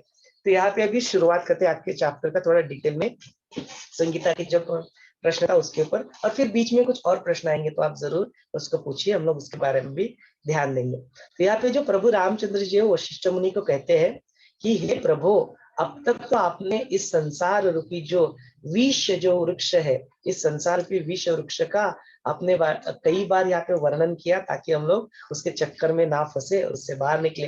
लेकिन बोलते उसके साथ साथ उसमें उपजीविका तो उधर ही करनी है। तो उसमें उपजीविका करते समय, इसी संसार में रहते हुए, इसी जगत में रहते हुए, मैं कैसे जो उसके अंदर जो समाधि या समाधान का जो वृक्ष होता है, वो वृक्ष कैसे होता है, वो अपने जीवन में उस वृक्ष को कैसे कल्टीवेट करे, वो किस क्षेत्र में बढ़ता है, वो कौन से जल से उसका सिंचन जो है उसको हम लोग अंकुरित कर सकते हैं, उसके पाने फूले जो होती है, जो उसके फल रहते हैं इत्यादि का कृपया करके मुझे सविस्तर वर्णन कीजिए। ये प्रश्न राम जी वशिष्ठ मुनि को यहाँ पे पूछते हैं। फिर उसी के उत्तर में वशिष्ठ मुनि को बताते हैं कि अपने जीवन में ये जो रामा, ये जो उपजीविका का जो तुमने अभी बताया, उस समाधान का जो वृक्ष जो है, बोलते वो समाधान का वृक्ष तुम अपने जीवन में लाओ। तो बोलते वो कहाँ पे फलीभूत होता है, बोलते अपने जीवन में तुम उस वैराग्य को लाओ और उस विवेक को अपने जीवन में जागृत करो। तो ये सारे शब्द कहाँ से आते हैं, बोलते अपने जीवन में हम लोग जो पुरुषार्थ जो करता है, धर्म अर्थ काम मोक्ष देखा, और उसके बाद में योग वशिष्ठ में जो सेकंड चैप्टर था, उसमें हमने देखा कि मोक्ष के 4 द्वारपाल। तो मोक्ष के 4 द्वारपाल में कौन से थे? बोलते अपने जीवन में क्या लाओ? पहले शम लाओ। शम माने शम और दम दोनों का कॉम्बिनेशन। शम माने पीस ऑफ माइंड, शांति। दम माने अपनी इंद्रियों के ऊपर कंट्रोल होना, हैविंग अ से ओवर योर सेंसेस, जो दम कहलाता है। इंद्रियों के ऊपर इंद्रजीत बनना माने दम। शम माने शांति। शम दोनों और दम दोनों को कंबाइन कर लिया तो फिर वो बन जाता है आपका, इंग्लिश में उसको कहते हैं सेल्फ कंट्रोल। तो दैट इज द फर्स्ट मोक्ष का द्वारपाल बताया गया। दूसरा द्वारपाल यहाँ पे बताया गया कि आपके जीवन में जरूर ये विचार, कई सारे हजारों विचार आते हैं, ये विचार जरूर होना चाहिए कि मैं क्यों आया, what is the purpose of my life, मेरे शॉर्ट टर्म गोल क्या है, वो कामनाएं क्या है, मेरे लॉन्ग टर्म गोल क्या है, और मेरा अल्टीमेट गोल क्या है। ये जो प्रक्रिया है जो आपके जीवन में, ये सेल्फ इंक्वायरी होनी ही चाहिए। बोलते ये जो विचार जो आपके जीवन में आते हैं, ये जो सेल्फ इंक्वायरी आपके जीवन में आती है, it is very important step in your life. उसको अपने जीवन में, उस मोक्ष के द्वारपाल को अपने जीवन में क्या करो, बनाए रखो, have that in your life, उस विचार को अपने जीवन में बनाए रखो। फिर जो तीसरा आता है बोलते वो होता है संतोष। अपने जीवन में उस संतोष, उसको अपने जीवन में, तो इसके सारे पैरेलल वर्ड्स है ये, संतोष, तृप्ति, समाधान, कंटेनमेंट, हैप्पीनेस, मुदिता and a feeling of containment, तृप्ति, तृप्त के लिए। तो these are all parallel words, they go hand in hand, एक दूसरे के भाई बहन ही है। तो ये सारी चीजें तो वो तुम्हारा अपने जीवन में होना चाहिए, वो मोक्ष का तुम्हारा तीसरा द्वारपाल है। और जो चौथा अपना जीवन में द्वारपाल है वो साधु संगति, हैविंग शास्त्रोपदेश, गुरु, मेंटर, ग्रुप जो है अपना साधु संगति अपने जीवन में आवश्यक है। मतलब स्टूडेंट का जो है वो IAS ऑफिसर बनना चाह रहे तो हैविंग IAS ऑफिसर के साथ में उसको रहना, वैसे ही हॉस्टल में रहना, उसी ग्रुप में बात करना, वही पढ़ाई करना, वही जेई की बात, तो वो साधु उनके लिए वो साधु संगति हुई। तो हर किसी की साधु संगति क्या होती है, अलग होती है, लेकिन उसके साथ साथ जो पारमार्थिक जो साधु संगति है बोलते वो भी जीवन में होना। तो अपने मटेरियल लाइफ के गोल की साधु संगति और अपने परमार्थिक साधु संगति, ये दोनों आपके जीवन में साधु का काम करते हैं। They help you, they guide you. अपने को क्या करते हैं, जब हम लोग ठंडे पड़ जाते हैं, थोड़ा सा अपना कम हो जाता है, मोटिवेशन कम हो जाता है, तो ये सही ही लोग होते हैं जो आपको क्या करते हैं, पुल करते हैं, take you, carry you allow. उनकी शिप में आपको बैठा देना है, तो क्या करते हैं, तुम्हें फिर क्या करते हैं, धीरे धीरे आगे चल के लेके चलते हैं। तो दैट इज वेरी इंपॉर्टेंट। तो ये चारों चीज, देन उसके बाद में और एक चीज जो आया आज, जो संतोष की जो बात है, समाधान की जो बात है, जो कल्पवृक्ष की बात हुई, ये समाधान वगैरह ये कहाँ से आया, तो अपने जीवन में जैसे तुम पैसा कमाते हो ना, वैसे कुछ संपत्तियां होती है, ज्वेलरी वगैरह वगैरह, दीज आर ऑल द संपत्ति हम लोग दाते हैं। लेकिन बोलते जीवन में यदि तुम्हें अपने जीवन में मटेरियल लाइफ या आध्यात्मिक लाइफ दोनों के अंदर तुम्हें प्रगति यदि करनी है, तो तुम्हें अपने जीवन में कुछ संपत्ति करनी पड़ेगी। संपत्ति क्यों कह सकते हैं, बोलते जो संपत्ति माने जो आप अर्न कर सकते हो, संपत्ति माने you can acquire it, you can earn it. तो कौन से ऐसे होते, उसमें जो षट संपत्ति कहा, षट माने 6, संपत्ति माने जो अपने जीवन में ये आती है संपत्तियां। तो कौन से शम जो हमने देखा, दम देखा हमने, तितिक्षा हैविंग अ फॉरबेरेंस, अपने जीवन में वो तितिक्षा, वो पेशेंस को लाना कि नहीं मुझे वो विचार तो आ गया, वो संकल्प ले लिया, लेकिन उसके लिए अभी पेशेंस नहीं है, उसके लिए भ्रष्टाचार करने को तैयार, दूसरों को मारने के लिए तैयार, दूसरों को दबाने के लिए तैयार, ये नहीं। अभी आ गया वो संकल्प प्राप्त करने के लिए मैं अपना पुरुषार्थ कर रहा हूँ, उसके साथ में औरों को भी एनकरेज कर रहा हूँ, बट वो करते समय मुझे अपने धर्म को नहीं छोड़ना है। I should not go away from my धर्म, उसके लिए मुझे पेशेंस है, मेरे में तितिक्षा है। बोलते वो जो समर सीजन है उसमें जो गर्म हो रहा है, बोलते उसको सहने की क्षमता अपने जीवन में लाना, उसको तितिक्षा कहते हैं। मतलब बड़ा इंपॉर्टेंट गुण है ये तितिक्षा को, नहीं तो तितिक्षा नहीं रहेगी तो फिर इजीली आप will lose your patience, easily आप गुस्सा हो जाओगे, इजीली आप चीजों को प्राप्त करने के लिए इम्पेशेंट हो जाओगे। बोलते वो संपत्ति है, अपने जीवन में उस तितिक्षा को लाओ। आपके पास है सब कुछ और जो प्राप्त करना है वो मिल जाएगा आपको, बट उसके लिए जो पुरुषार्थ करना है, उसके लिए जो समय लगने वाला है, उसको दो अपने जीवन में। तो ऐसा नहीं कि योगोष्ठी का सत्र है, एक दिन अटेंड कर लिया तो हो गया, मिल जाए, जरूर मिलेगा कुछ ना कुछ, जीरो नहीं मिलेगा, कुछ ना कुछ मिलेगा, लेकिन बोलते वो तितिक्षा, वही 2-4 महीना 6 महीना अपने आप को दो, कंटिन्यूअसली इसको पढ़ो, वाचन, श्रवण, मनन, चिंतन, मंथन और निधिध्यास, इन सारों को अपने जीवन में डालो। एक 2-4 महीने 5 महीने के अंदर आप खुद ही चैतन्यमय बनी जाओगे।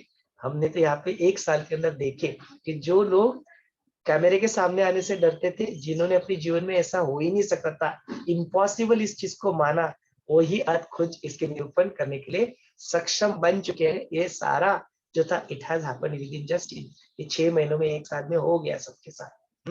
It has happened like this. आपके साथ भी हो जाएगा, गारंटी है। आप जस्ट बने यहाँ पे, आप पूरी तरह से ऑलरेडी सक्षम हो। वो अंकुरित जो बीज है वो सबके अंदर है। अभी हमको क्या करना है ना, आज का जो चैप्टर में जो बताई गई सारी चीजें उनको अपने जीवन में लाना है, धीरे धीरे धीरे धीरे लाना है।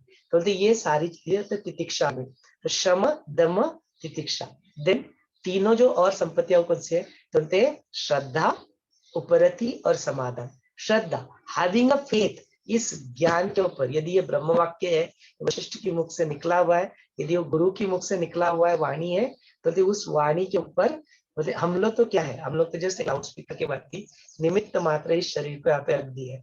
जो भी आ रही है वाणी वो गुरु के मुख से निकल रही है, जो भी आ रही है वाणी वो वशिष्ठ का ज्ञान है, जो भी सुनाते हैं वो गुरु का ज्ञान है, वशिष्ठ मुनि का ज्ञान है। तो अपना शरीर को यहाँ पे जो बैठे हैं बोल रहे उनकी तरफ नहीं देखो, उसके अंदर जाके उसके उस चैतन्य को देखो, उस ज्ञान की जो स्रोत है उसको देखो। तो वो ज्ञान का स्रोत तुम्हारे अंदर भी है, और जो सचमुच में जो ट्रांसफॉर्मेशन जो आ रहा है वो तुम्हारे अंदर के चैतन्य के स्रोत की वजह से आ रहा है, न इन शब्दों की वजह से।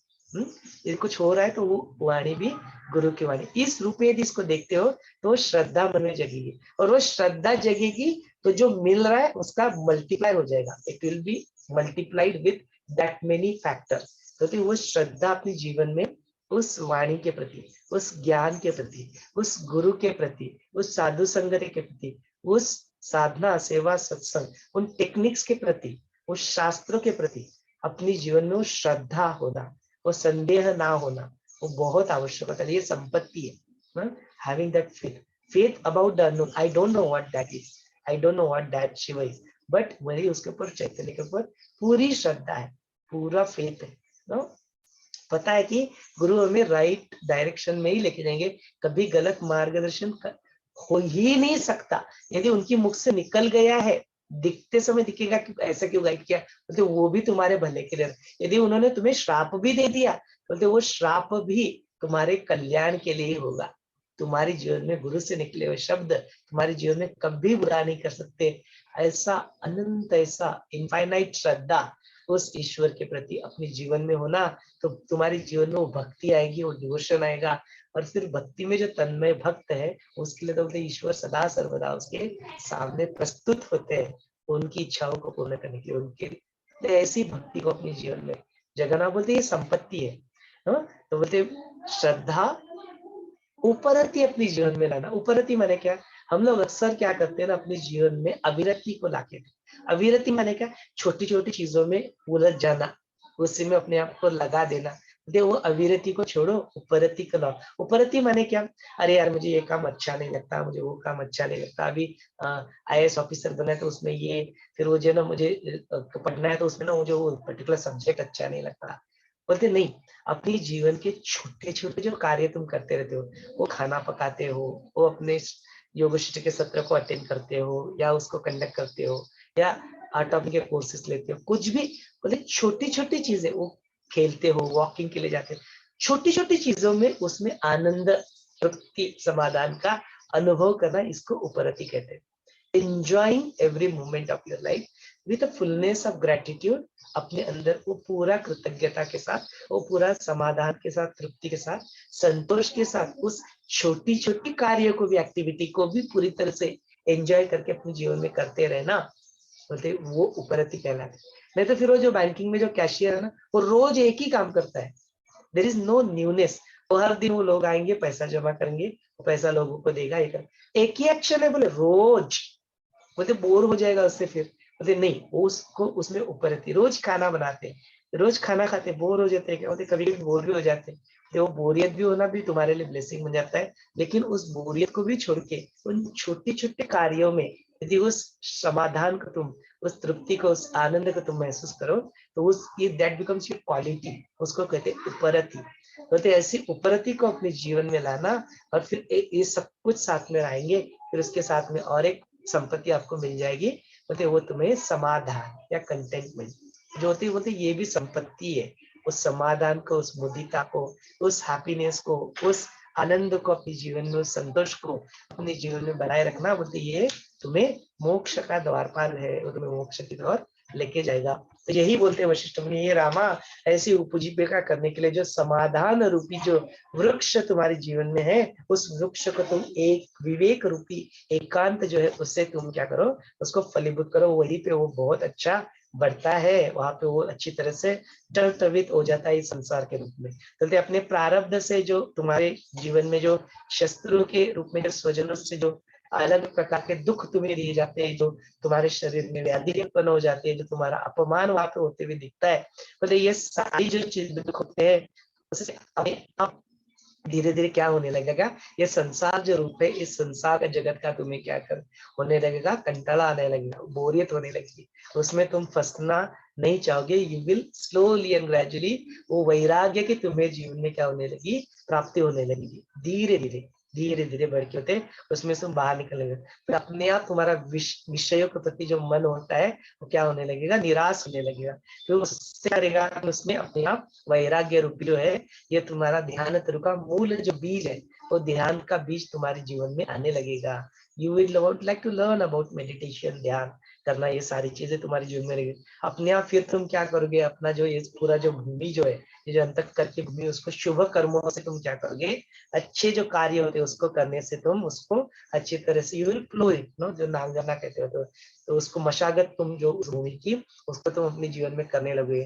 फिर क्या करोगे, तुम उसमें आस्था जो है, अपनी जो श्रद्धा है, उस आस्था का जल से तुम क्या करोगे, इस अंतःकरण की भूमि को क्या करोगे, आर्द्रता उसको दोगे। फिर उसके बाद में जो श्वास प्रश्वास जो मर्यादाएं होती है प्राणायाम की, जो उसकी वजह से जो होते हैं, अपने जीवन में नियमित तुम इसको करके दोगे, तो उस इस भूमि को तुम शुद्ध भूमि बनाओगे। और फिर इसके अंदर जो ध्यान का जो बीज है, वो ध्यान का बीज क्या होगा, निश्चित रूप से उसे उद्युक्त के जो उसमें अंकुरित होने लगेगा। बोलते ऐसे लौकिक क्षणिक जो होते इस ऐसा होते जब तुम्हारे जीवन में ऐसे धीरे धीरे जो स्मशान वैराग्य जो आता है, बोलते जो प्रसूति वैराग्य जो आता है, तो इस तरह से इस वैराग्य को नहीं रहने दो। क्षणिक जो आता है और बोलते उस स्मशान से बाहर निकलते फिर से और है, बोलते प्रसूति की वेदना होती है, उस वक्त बड़ा वैराग्य आ जाता है, बोलते लेकिन उस प्रसूति और स्मशान की वैराग्य तरह वो वैराग्य तुम्हारा खत्म होने वाला वैराग्य ऐसा नहीं रहने दो, उसको अपने जीवन में नष्ट मत होने दो। अपना प्रयत्न का जो काम क्रोधादि जो वेग से, तो प्रयत्न पूर्वक उनको क्या करो, उसको संशय उसको लाने मत दो। तो ऐसे जो करते समय जो हितकर शास्त्रों का जो उपदेश होता है, उसी से क्या करो, इस वैराग्य के बीज का तुम सत्य समागम, सत्य के साथ रह के, साधु समागम, साधुओं के साथ रह के, साधु संतों के मुख से निकलने वाले जो शुद्ध स्निग्ध मधुर अमृत जैसा जो शास्त्रोपदेश होते हैं, उससे इस ध्यान के बीज को क्या करना है, तो भीगने दो थोड़ा। देखो ना, बीज जो अंकुरित जो हम लोग करते हैं, बीज जो बोलते हैं, उसकी जो प्रकृति, उसकी एनालॉजी आप यूज की है रूपक के रूप में, मतलब उसको ऐसे बीज को उसको वहां पे क्या करो, भीगने दो थोड़ा। फिर उसके बाद में जो शास्त्रार्थ जो होते हैं, उसके अंदर के जो उपदेश होते हैं, उसके श्रुति के अंदर जो आता है, नेति नेति नेति, नॉट दिस नॉट दिस, ऐसे महावाक्यों से इस स्थूल सूक्ष्म पदार्थ का द्वैत से क्या करो, निषेध तुम अपने जीवन में करो। उसके अंतःकरण में फिर अपने आप ये संसार जो है शून्य है ऐसे जानकर, इसमें सारी चीजों का किसी भी चीज के लिए तुम आग्रह ही मत बनो, आसक्ति उसको अपने जीवन में मत दो, तब अपने आप फिर क्या होगा, अपने जीवन से धीरे धीरे धीरे ये सारी आसक्तियां कम होने लगेगी। फिर ऐसे फिर मधुर और शीतल जो शास्त्रों का अमृत जो होता है, उसका वैराग्य अपने जीवन में धीरे धीरे बढ़ाओ। फिर आज्ञा ज्ञानी जो आचार्य होते हैं, उनके हृदय में ब्रह्म सरोवर से निकलने वाला जो व्याख्यान होता है, उस व्याख्यान को अपने जीवन में श्रवण करो, मननादि करो, उसको फिर मनन चिंतन करो। ऐसे रूप से तीर्थ जल से अपने वैराग्य बीज का क्या करो, अपने जीवन में पोषण करो। फिर उसके बाद में आत्मनिरीक्षण करते करते ऐसे चित्त भूमि में बिल्कुल सावधान के साथ वो ध्यान का जो बीज होता है, उसका पूरा क्या करो, अपना रक्षण करो। ऐसे बीज को हे रामा, अलग अलग तुम्हारे जो तप होते हैं, जो काया वाचा मनसा, शारीरिक रूप से, वाणी के रूप से, मन के रूप से जो सारे तप होते हैं, ऐसे तपों से क्या करो, उसके अंदर उसको तपने दो। तो वो वांत जो क्रिएट करते हैं आप, वाफा जिसको कहते होते हैं, ऐसा वार्म वहां पे कहते हैं ना, भिगो के बाद क्या करते हैं उसको ऐसे ढक के रख देते हैं, यू क्रिएट दैट वार्म, तो उस वार्म में उसको तपने दो, तो ऐसे फिर उसके जीवन में फिर दान, अनाम, अमानित्व, अदन अदम्भित्व, ये जो सारे जो शब्द है, जो स्मिता जी का जो प्रश्न था, तो इसको अपने जीवन में लाओ। दम्भ माने क्या? अहंकार। अदम्भ करना माने अहंकार को छोड़ देना, नो, तो तुम्हारा जो होता है अमानित्व, दान, तो ये सारी जो चीजें तुम अपने जीवन में जो दान करना है, दान माने किस चीज का? जिसको जहाँ पे जिस क्षण में जिसकी आवश्यकता है उसकी पूर्ति के लिए आपने हाथ बाहर लगा दिया, तो उनके लिए वो दान ही बन गया। तो ज्ञान का दान होता है, रक्त दान होता है, आंखों का दान होता है, अवयव का दान होता है, जो अपना अन्न होता है, अन्नदान होता है, कई प्रकार के दान यहाँ पे होते हैं। ज्ञान दान होता है, किसी के जीवन में अपने ज्ञान ही ला दिया। प्रेम दान, किसी के जीवन में प्रेम और संतोष आनंद को जीवन में, तो ये सारा जो अपने पास जो होता है, वो सारे स्किल्स जो अपने जीवन में दिए जाते हैं, वो तुम्हें दूसरों के लिए उनके जीवन में उसको फलीभूत करने के लिए दिए जाते हैं। ऐसे तुम जीवन में ध्यान करो, दान करो, उसको माने सेवा अपने जीवन में तुम्हारे अपना, तो ऐसे सारे जीवन में लाओ इत्यादि। जो फिर ज्ञान का जो अंगी जो अपना साधन होता है, उसके साथ साथ फिर तीर्थ यात्रा, ईश्वरार्पण कर्म, पुण्य पवित्र, ऐसे स्थलों पर जहाँ पे ऐसे जो सारे बीज का था, तो तुम क्या करो, एक कुंपन तैयार करो, उसका रक्षण तुम वहां पे करो। तो अलग अलग जगह पे जाने की, मैंने तीर्थ क्षेत्र में वहां पे जाने की वो बात नहीं कही जाती है, वो तीर्थ जो होता है ना, हर किसी का अपना तीर्थ अलग अलग हो सकता है। You are in medical profession, वो हेल्थ केयर सेक्टर में आप हो, तो वो पेशेंट का रक्षण करना वही तुम्हारा तीर्थ बन गया। स्टूडेंट हो तो स्कूल तुम्हारे लिए तीर्थ बन गया, सन्यासी हो वो आश्रम तुम्हारे लिए तीर्थ बन गया। और जो बिजनेसमैन है वो इसका अपना ऑफिस उसके लिए तीर्थ बन गया। मतलब ऐसे तीर्थ जो ऐसे तीर्थ क्षेत्र जहाँ पे तुम्हारे जीवन का जो उद्देश्य है उसको प्राप्त करने के लिए, वहां पे तुम्हें फलीभूत होने के लिए जो तुम्हें प्रेरणा मिलेगी, वो तुम्हें साधु संग बनेगा, वो तुम्हारे लिए तीर्थ बन गया। तीर्थ करो, ईश्वर अर्पण कर्म करो, तो सारे जो अपने एक्शंस थे उनको ईश्वर को, ईश्वर प्रणिधान, जो यम नियम जो पतंजलि योग सूत्र में बताते हैं, तो one of the thing is ईश्वर को प्रणिधान, माने सारे अपने कार्य को क्या करो, ईश्वर के लिए ही हम लोग कर रहे हैं, उस गुरु के विजन के लिए हम लोग उस कार्य को अपने जीवन में करते हैं। ऐसे समर्पण करके पूरी तरह से खाली हो जाओ। बोलते ऐसे वैराग्य के ध्यान के अंकुर को जब वो फूटता है, तब उसका रक्षण तुम क्या करो, उसमें निपुण जो है वो संतोष जो अपने जीवन में, वो संतोष को तुम वहां पे अपॉइंट करो as a watchman, as a security वहां पे तुम उसको अपॉइंट करो। संतोष में उसकी पत्नी जो है मुदिता माने हैप्पीनेस, उस मुदिता को भी उसको में बरकरार होने दो। तो ऐसे संतोष को, ऐसे आनंद में अपने जीवन में लाओ, और फिर उसके ध्यान के अंकुर जो वहां पे अंकुर हो चुका है ध्यान का, उसका क्या करो, तुम क्या करो, रक्षण करो। बोलते उसमें क्या करेगी, तो उसमें ये जो काम क्रोध लोभ मद मोह मत्सर, ये जो सारे शरीर जो होते हैं विकार जो है, ये वो काने कोपरे में वहां पे बैठे ही रहेंगे, बोलते वो आके ना वो जो ध्यान का अंकुर तुम्हारे अंदर जो उदित हुआ है उसको क्या कर देंगे, तोड़ डालेंगे, उसको खा डालेंगे। ये भेड़ बकरी के साथ ये आशा रूपी जो पक्षी के रूप में बातें पे बैठे हुए, they will come and destroy. तो उससे क्या करो, तुम उसका संतोष रूपी जो रक्षक है उससे उसका रक्षण करो। तो ये आएंगे बोले ऐसे करो वैसे करो, लेकिन तुम अपना संतोष में, you are in contentment, no, now you don't require anything, you know that कि जो मेरे जीवन में आवश्यक है मुझे प्राप्त है, मुझे उसमें तृप्ति है, और मैं जो अपने प्रारब्ध से मिले हुए सारे जो कार्य है उसको बड़ी बात ही 100% कर रहा हूँ, उससे कुछ उत्पन्न होगा, कुछ मुझे हासिल होगा, ये मुझे जानता हूँ कि हासिल होने लायक इस संसार में कुछ भी नहीं है, इस संसार में ग्रहण करने लायक कुछ रखा नहीं है।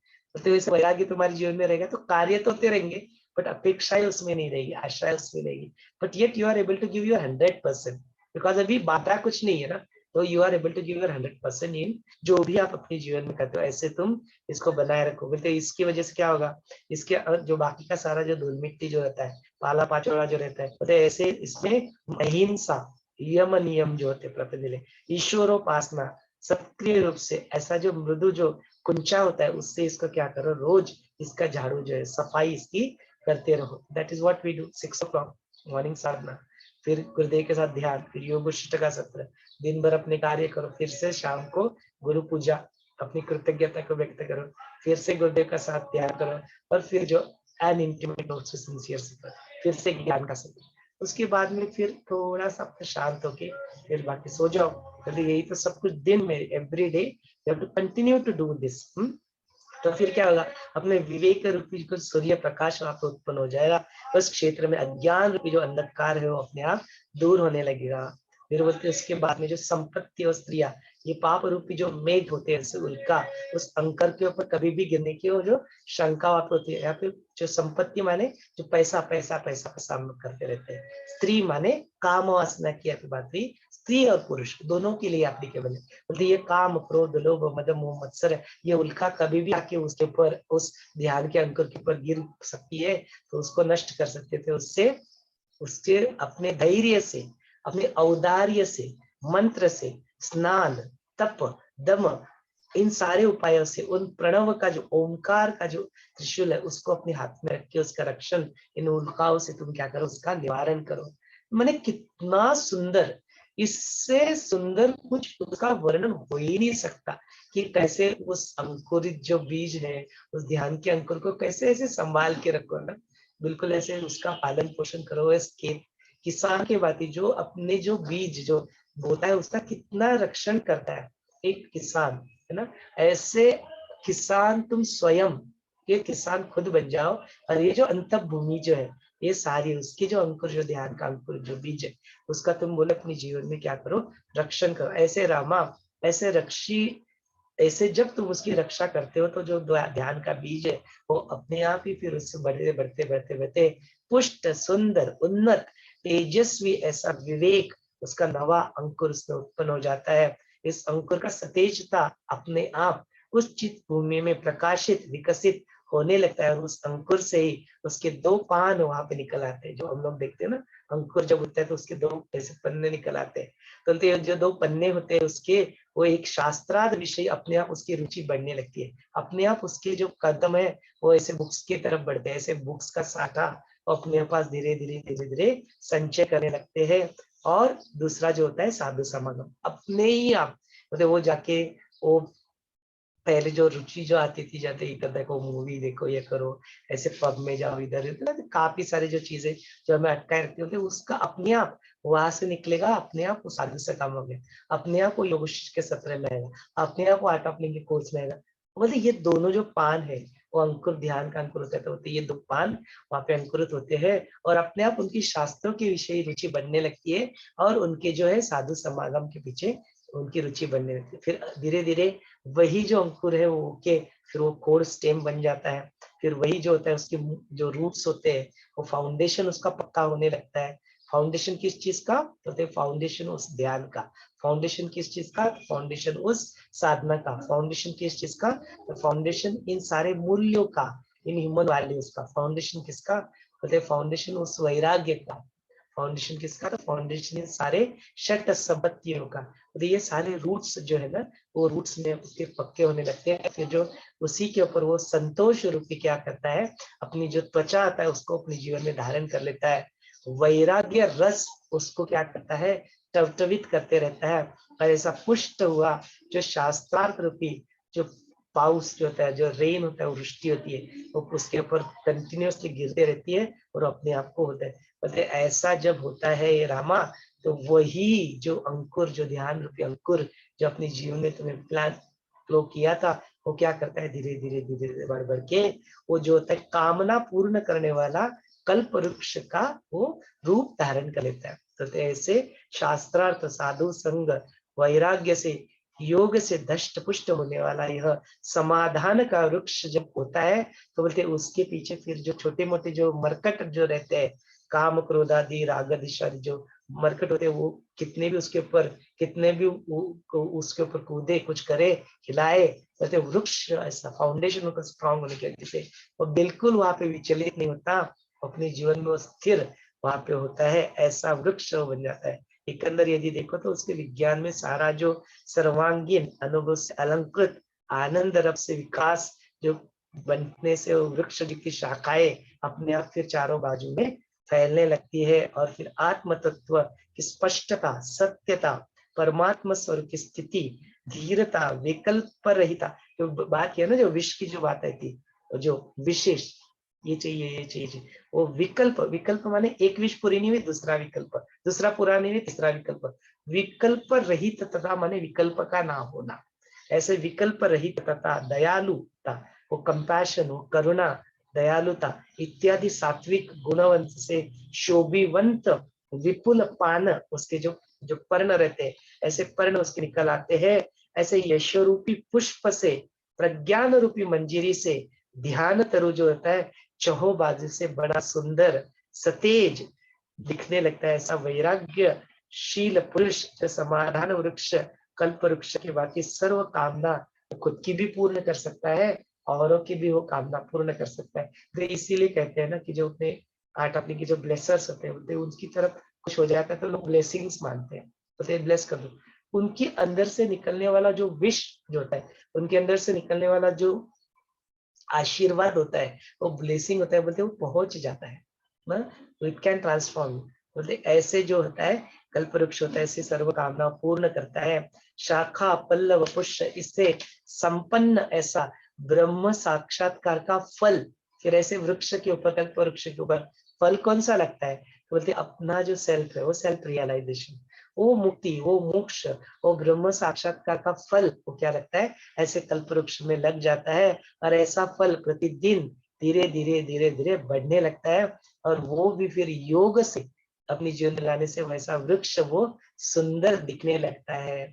चंद्रमा के भांति सूर्य के ताप को जो क्षम देता है, क्षम देता है, तो जो पृथ्वी होती है इसकी छाया, जो अपना वृक्ष होते हैं उसकी छाया में कैसे लोगों को वो समाधान हो छाया की जो होते हैं, ऐसे वो वृक्ष जो होता है त्रिविध तापों का क्या करता है, नष्ट करता है। वर्षा ऋतु का जो आरंभ होता है, वैसे ही यह वृक्ष अपनी छाया सर्व भूपृष्ठ के ऊपर यह फैलाता है। और ऐसी वृक्ष फिर शम रूपी छाया चित्त भूमि के ऊपर, अंत जो भूमि होती है उसमें जो शम रूपी जो होती छाया वो फैलाता है। और फिर अपने आप पूर्व दिशा से आने वाला जो वायु होता है मेघ रूप, जो आकाश भर वो फैलाता है, ऐसा शम शीत स्थैर्य संपादन वो अपने जीवन में कर लेता है। पृथ्वी को आधार देने वाला कुल पर्वत जैसे स्थिर स्थित होता है, ऐसे ही चित्त जो है अपने चित्त में, आत्मा में स्थिर हो जाता है। और ऐसे वृक्ष के आधार से सन्मति रूप लता जोम से उसके ऊपर बढ़ने लगती है, जैसे पानों के ऊपर गुण तुषार की रमणीय दिखने लगते हैं। और ऐसे संसार के इतर प्रांत से थका हुआ मनोमृग यहाँ पे आके उस वृक्ष की छाया में विश्रांति पाता है। जो चित्त जो होता है, मन जो होता है, वो उस चैतन्य में विलीन होके वहां पे सुख की और शांति की अनुभव करता है। ऐसे ज्ञान के वृक्ष के अंदर जो मन मृग जो होती है उसकी अवस्था क्या होती है, तो उसको फिर वहां पे वर्णन किया, फिर उसको हम कल देखेंगे। इतना सुंदर वर्णन आपको कहीं नहीं मिलेगा ना, इतना सुंदर रूपक आपको कहीं नहीं मिलेगा। तो ऐसा रूपक, ऐसा सिंबॉलिक जो होता है अपने किसान जो होता है, वो कैसे अपने खेती को में उस वृक्ष को बढ़ाता है, तो ऐसे ही तुम अपने जीवन में इस ध्यान को, ध्यान गान, अपने जीवन में साधना, सेवा, सत्संग, इन सारे जो सुदर्शन क्रिया, गुरु के उपदेश, ये सारे जो अपने जीवन में उनको क्या करो, अपने जीवन में लाओ। वाचन श्रवण मनन चिंतन निधिध्यास, इसको अपने जीवन में करो। तो ऐसा कल्प वृक्ष आपके पास है, वो बीज आपके पास है, उसको बस अंकुरित हो जाएगा, फिर अपने आप छोटी मोटी बात कामनाएं की तो बात ही नहीं कुछ रहेगी, उस मुक्ति और मोक्ष को भी अनुभव आपके जीवन में, वो आप ऑलरेडी ही हो, ऐसा नहीं कि नहीं हो, ऑलरेडी ही हो, बट उसका आपको अवेयरनेस, सजगता आपके जीवन में आपको प्रदान हो जाएगी। इस ही तथास्थ के साथ मैं अपनी वाणी को यहाँ पे विश्राम दे देता हूँ। यदि आपको अपने आप को कुछ व्यक्त करना है तो आप अनम्यूट करके व्यक्त कर सकते हैं, या अभी भी कुछ प्रश्न और पूछने, you are welcome to ask this question. Over to your Jai गुरु।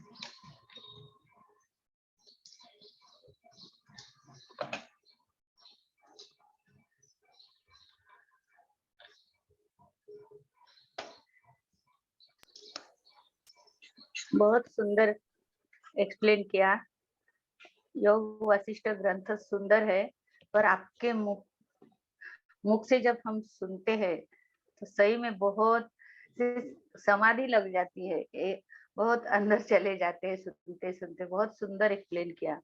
जो आपके अंदर जो तड़प है ना, और ऐसे लगता है आपको कि सबको ये समझे, आपको सबको मिले ये फल, आप तो अनुभव करते हो, पर आपकी इच्छा रहती है कि ये अनुभव सबको मिले, इसका फल सबको मिले। तो ये जो तड़प है आपकी, उसके कारण बहुत सुंदर लगता है। ये सुनते सुनते सुनते ऐसे समाधि अवस्था में चले जाते हैं। और जो अभी यहाँ बताया सेल्फ रियलाइजेशन, तो उसकी शुरुआत, ये वो मार्ग पे शुरुआत हो गई है ऐसे लगता है। बहुत सुंदर बताया। इस चैप्टर में कल्प वृक्षाचे वर्णन जो आया है, इसमें मेरे को ये दो शब्द नहीं समझे थे, अमानित्व और अदम्भित्व। तो इसका थोड़ा सा अर्थ बताएंगे? दंभ, अमानित्व, अदम्भित्व। दंभ दंभ माने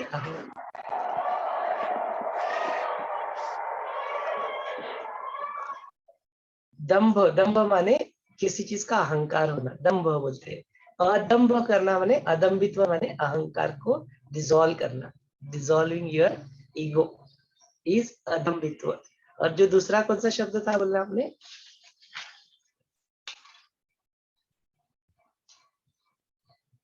अमानित्व बोला था ना? Where is that word? अमानित्व, उसको वर्ड को देख लेते। हाँ, जैसे दान, अमानित्व। अमानित्व माने अमन, अमन, अमन का जो तत्व है वो अमनित। अमन, जो अमन माने मन का जहाँ पे नहीं होना, अदम्भ माने जहाँ पे दम्भ का ना होना। तो अमन, अमन माने शांति, अमनित्व माने अमन को अपनी जो है उस मन का वहां पे ना होना, इसको वहां पे अमनित्व कहा गया। और अदम्भ कहा गया है माने दम्भ जहाँ पे नहीं है, इसको ऐसे देख सकते। एग्जैक्ट ट्रांसलेशन मुझे भी देखना पड़ेगा, मुझे ऐसा लगता है कि ऐसा होगा।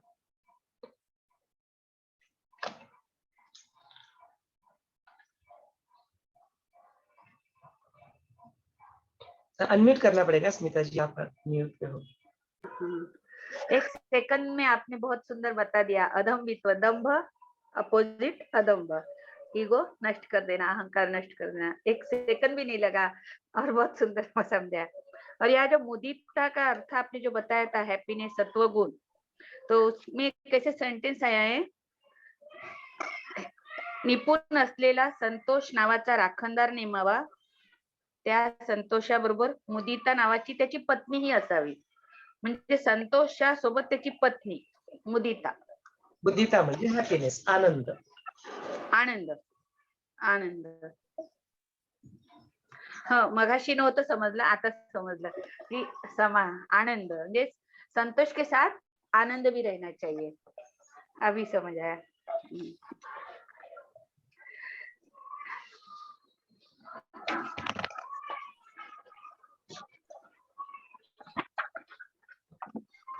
इसमें बहुत सुंदर स्पष्ट किया है, और आप भी थोड़ा सा और एक बार समझा देना।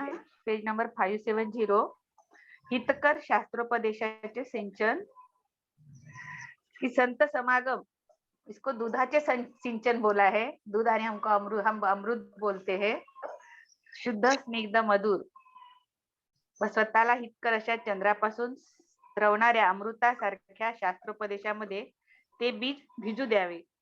शास्त्रातील अर्थात उपनिषदादी श्रुतीतील नेती नेती अशा वाक्यांनी स्थूल सूक्ष्म सर्व पदार्थांचा म्हणजे सर्व द्वैताचा निषेध केला आहे हे जाणून घ्यावे।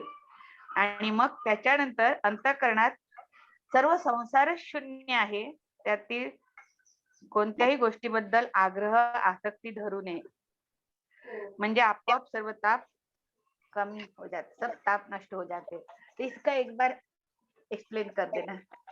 हाँ, ये एक्चुअली हमने देखा ना कि बोलते ये सारा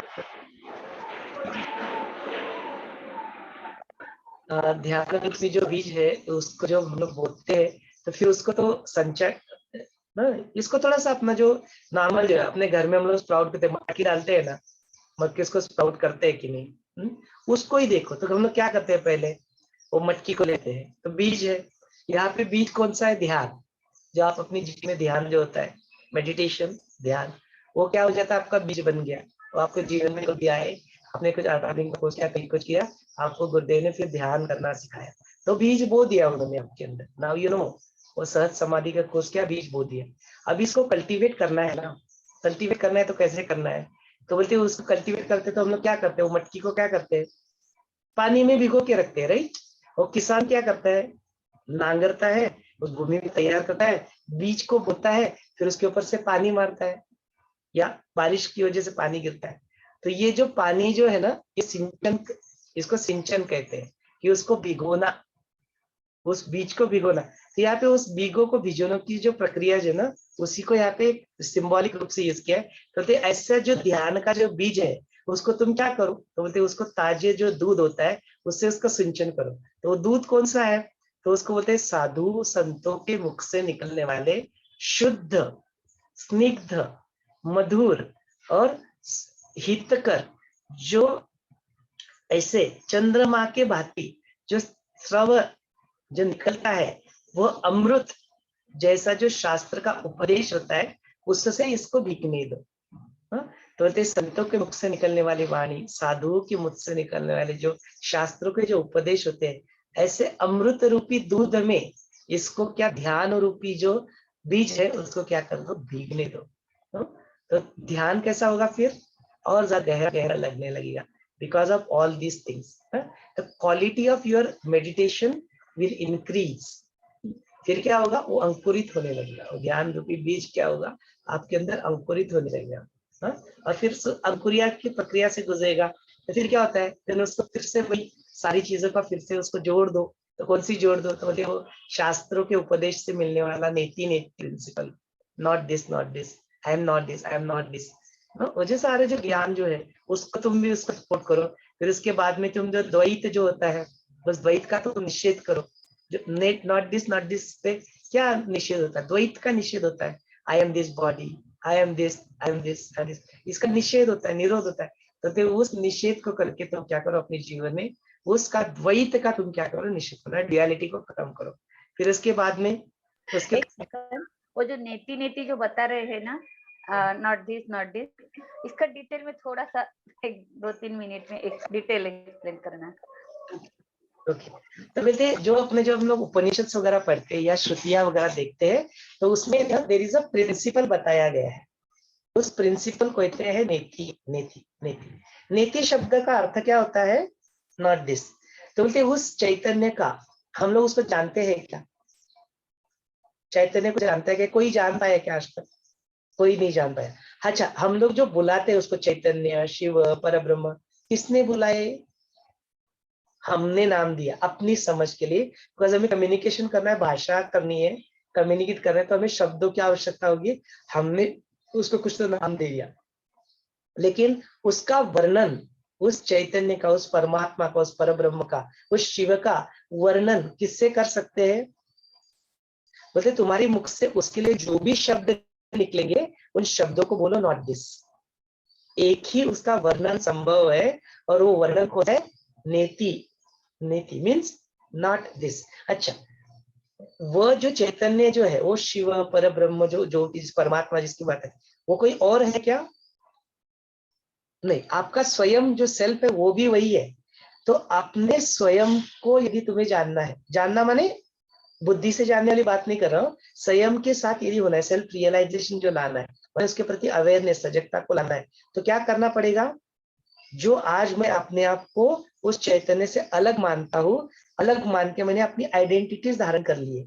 कौन से आइडेंटिटीज धारण कर लिए, मैं ये शरीर हूँ, मैं ये जीव भाव हूँ, मैं प्राण हूँ, मैं ये जगत हूँ, मैं ये पापा हूँ, जो रिलेशनशिप जो धारण कर लेते हैं, मैं एक इंजीनियर हूँ, अपने स्किल्स को आइडेंटिटी लगा देते हैं, मैं इंजीनियर हूँ। ये देखो, ये सारे जो आइडेंटिटीज हमने अपने संसार में व्यक्ति, वस्तु, परिस्थिति से अटैच कर दी है, या देन उसके बाद में अपने शरीर से, शरीर के जो अपने पंचेंद्रिय, ज्ञानेन्द्रिय, शरीर, स्थूल शरीर, उसके बाद में जीव भाव, प्राण, देन उसके बाद में मन, बुद्धि, अहंकार, इनके साथ हम लोग क्या कर रहे हैं। आवाज नहीं सुनाई दे रही है, am I audible? Probably Prabha, you need to check some audio, no? It's clear for other people. तो बोलते उसको अपने जीवन में क्या कर दिया, ये सारी चीजों के साथ अपने क्या कर दिया, एसोसिएशन कर दिया कि मैं ये हूँ, मैं ये हूँ, मैं ये हूँ। यहाँ पे क्या कर रहे हैं अभी, उसको रिवर्स इंजीनियरिंग कर रहे हैं। यदि सेल्फ में एस्टेब्लिश होना है तो आपको क्या लगाना पड़ेगा? ओके, आई एम सोमेश्वर, तो क्या लगाना पड़ेगा? आई एम नॉट जस्ट सोमेश्वर, मैं सिर्फ सोमेश्वर नहीं हूँ, तो वो नेति आ गया। I am not this. Then okay, I am engineer, तो I am not just engineer, but there are so many other engineers also. I am not just, माने इसके में और कुछ हूँ। तो ये जो प्रिंसिपल जो है ना, ये नेति नेति वाला प्रिंसिपल है कि मैं ये जो मेरे धारणाएं बनाए रखी है अपने बारे में, वो मैं नहीं हूँ। जो मैंने ईश्वर के बारे में धारणाएं बनाए रखी है, वो ईश्वर नहीं है। जो मैं अपने आप को शरीर समझता था आज तक, वो सिर्फ शरीर मैं नहीं हूँ। वो मैं अपने आप को मन समझता था, चित्त समझता था, वो चित्त मैं नहीं हूँ। मैं अपने आप में जो जीव भाव धारण कर लिया था, वो सिर्फ मैं जीव भाव नहीं हूँ, जीव नहीं होके वो शिव है, सिर्फ जीव नहीं है। अपने आप को जो मैं अलग मानता था, वो अलग मानने की जो प्रक्रिया जो है ईगो, वो मैं सिर्फ नहीं हूँ ना। वो जो बुद्धि को मैंने धारण कर लिया था, वो जजमेंट में लगा रहा हूँ। जजमेंट लगाना, विवेक लगाना, मैंने द्वैत आ गया, वो द्वैत मैं नहीं हूँ। वो बुद्धि में नहीं हूँ। जो भावनाएं, जहाँ पे विज्ञान का कोश, वहां पे जो भावना कहते हैं, मैं जीव भाव हूँ, अलग, शिव नहीं हूँ, जीव हूँ। ये भाव अलग से आ गया। वो भावनाएं भी मैं नहीं हूँ, इमोशंस मैं नहीं हूँ। इनको सबको माने मैं कौन हूँ? को हम, को हम, को हम। ये प्रश्न आपको बार बार पूछो, और उसका जो भी उत्तर आएगा ना, उसको कहो not this, not this, not this. को हम सोमेश्वर नेति, को हम इंजीनियर नेति, को हम बॉडी नेति, को हम माइंड नेति, को हम ईगो नेति, को हम। जो भी उत्तर आएंगे, हु आर यू, हु, आप कौन हो, को हम, उसका उत्तर जो भी मिलेगा, उसको एक ही चीज से एड्रेस करना, नेति, not this. Same thing goes true with the Ishwar also. तो ईश्वर कौन है, तो जो भी मुख से उत्तर निकलेगा, बोलना नॉट दिस, नॉट दिस, नेति, नेति, नेति। इसलिए बोलते ये नेति, नेति is a very fantastic fundamental principle of Vedas. श्रुतियों में जो है उसका ये प्रिंसिपल बताया गया, neti, neti, neti principle, not this, not this. तो देन आपने जो आइडेंटिटी जो धारण कर लिए, उन आइडेंटिटी से धीरे धीरे धीरे धीरे मुक्त हो जाओगे, तो उस चैतन्य में अपने आप को पाओगे। उस शिव माने जीव शिव बन जाएगा। अभी जीव शिव को अलग नहीं मानेगा, जीव और शिव एक रूप हो जाएगा। चैतन्य के साथ आपका चित्त जो है विलीन हो जाएगा। फिर जो बचेगा, जो वही अवशिष्ट पर ब्रह्म, वही चैतन्य फिर बचेगा। तो ये नेति, नेति।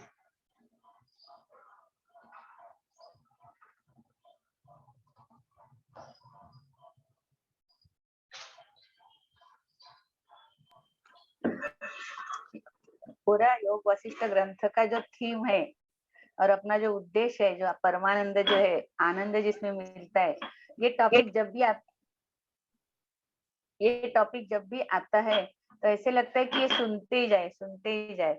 और इससे सुनने से बहुत अच्छा लगता है, और जो मैल जो है मन के ऊपर का, वो निकलते जाता है। इसलिए ऐसे लगता है ये सुनते ही जाइए, कि आप इसके बारे में और बताते जाए डिटेल से, कि पढ़ा है, सुना है, पर जो अप्लीकेबल करना रहता है ना, अप्लीकेबल दिन भर 24/7, उसके लिए आपसे मुख से सुना तो फिर अंदर से आते रहता है। तो इसके लिए ये सुनने में बहुत अच्छा लगता है, और इसे अप्लीकेबल होने के लिए मदद होता है। तो करके ये, और ये थीम ही है हमारी योग वासिष्ठ की, कि सेल्फ के पास पहुंचे, बाकी सब छोड़ना है। इसके लिए बहुत सुंदर लगता है। Thank you so much. जिस तरह से प्रभु रामचंद्र की से मुख से प्रश्न, और उस प्रश्न की वजह से योग वशिष्ठ वहां पे अभी हमारे जीवन में यहाँ पे आया। तो जैसे राम जी के प्रति हम लोग ऋणी है, वैसे ही मैं आप सभी के प्रति ऋणी हूँ ना। आप यहाँ पे आते हैं, इन सत्रों को सपोर्ट करते हैं, यहाँ पे आके प्रश्न पूछते हैं। आप प्रश्न पूछते हैं तो गुरु की जो वाणी निकलती है वो आप भी सुनते हैं, और मैं भी बैठ के यहाँ पे सुनता हूँ। थोड़ा अचंभित लगेगा ये कि मैं भी सुनता हूँ, तो आप भी सुनते हैं, मैं भी यहाँ पे बैठ के उसी वाणी को मैं भी सुनता हूँ। तो मेरे भी जो कानों के जो यंत्र है, उसके ऊपर ये वाणी पड़ती है। मेरे भी अंदर से जो ट्रांसफॉर्मेशन जो होता है, यह सब आपकी वजह से संभव होता है। इसके लिए मैं सदा सदा के लिए आपका ऋणी रहूंगा।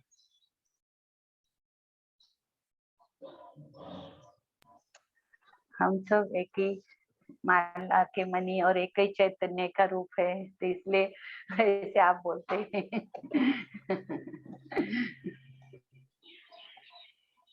चलिए आज के सत्र को हम लोग यहाँ पे रोक लेते। किसी को कुछ प्रश्न है या कुछ अपने आप को व्यक्त करना है तो अनम्यूट करके आप जरूर बात कर सकते हैं, यदि नहीं तो वील कंक्लूड टुडेस सेशन।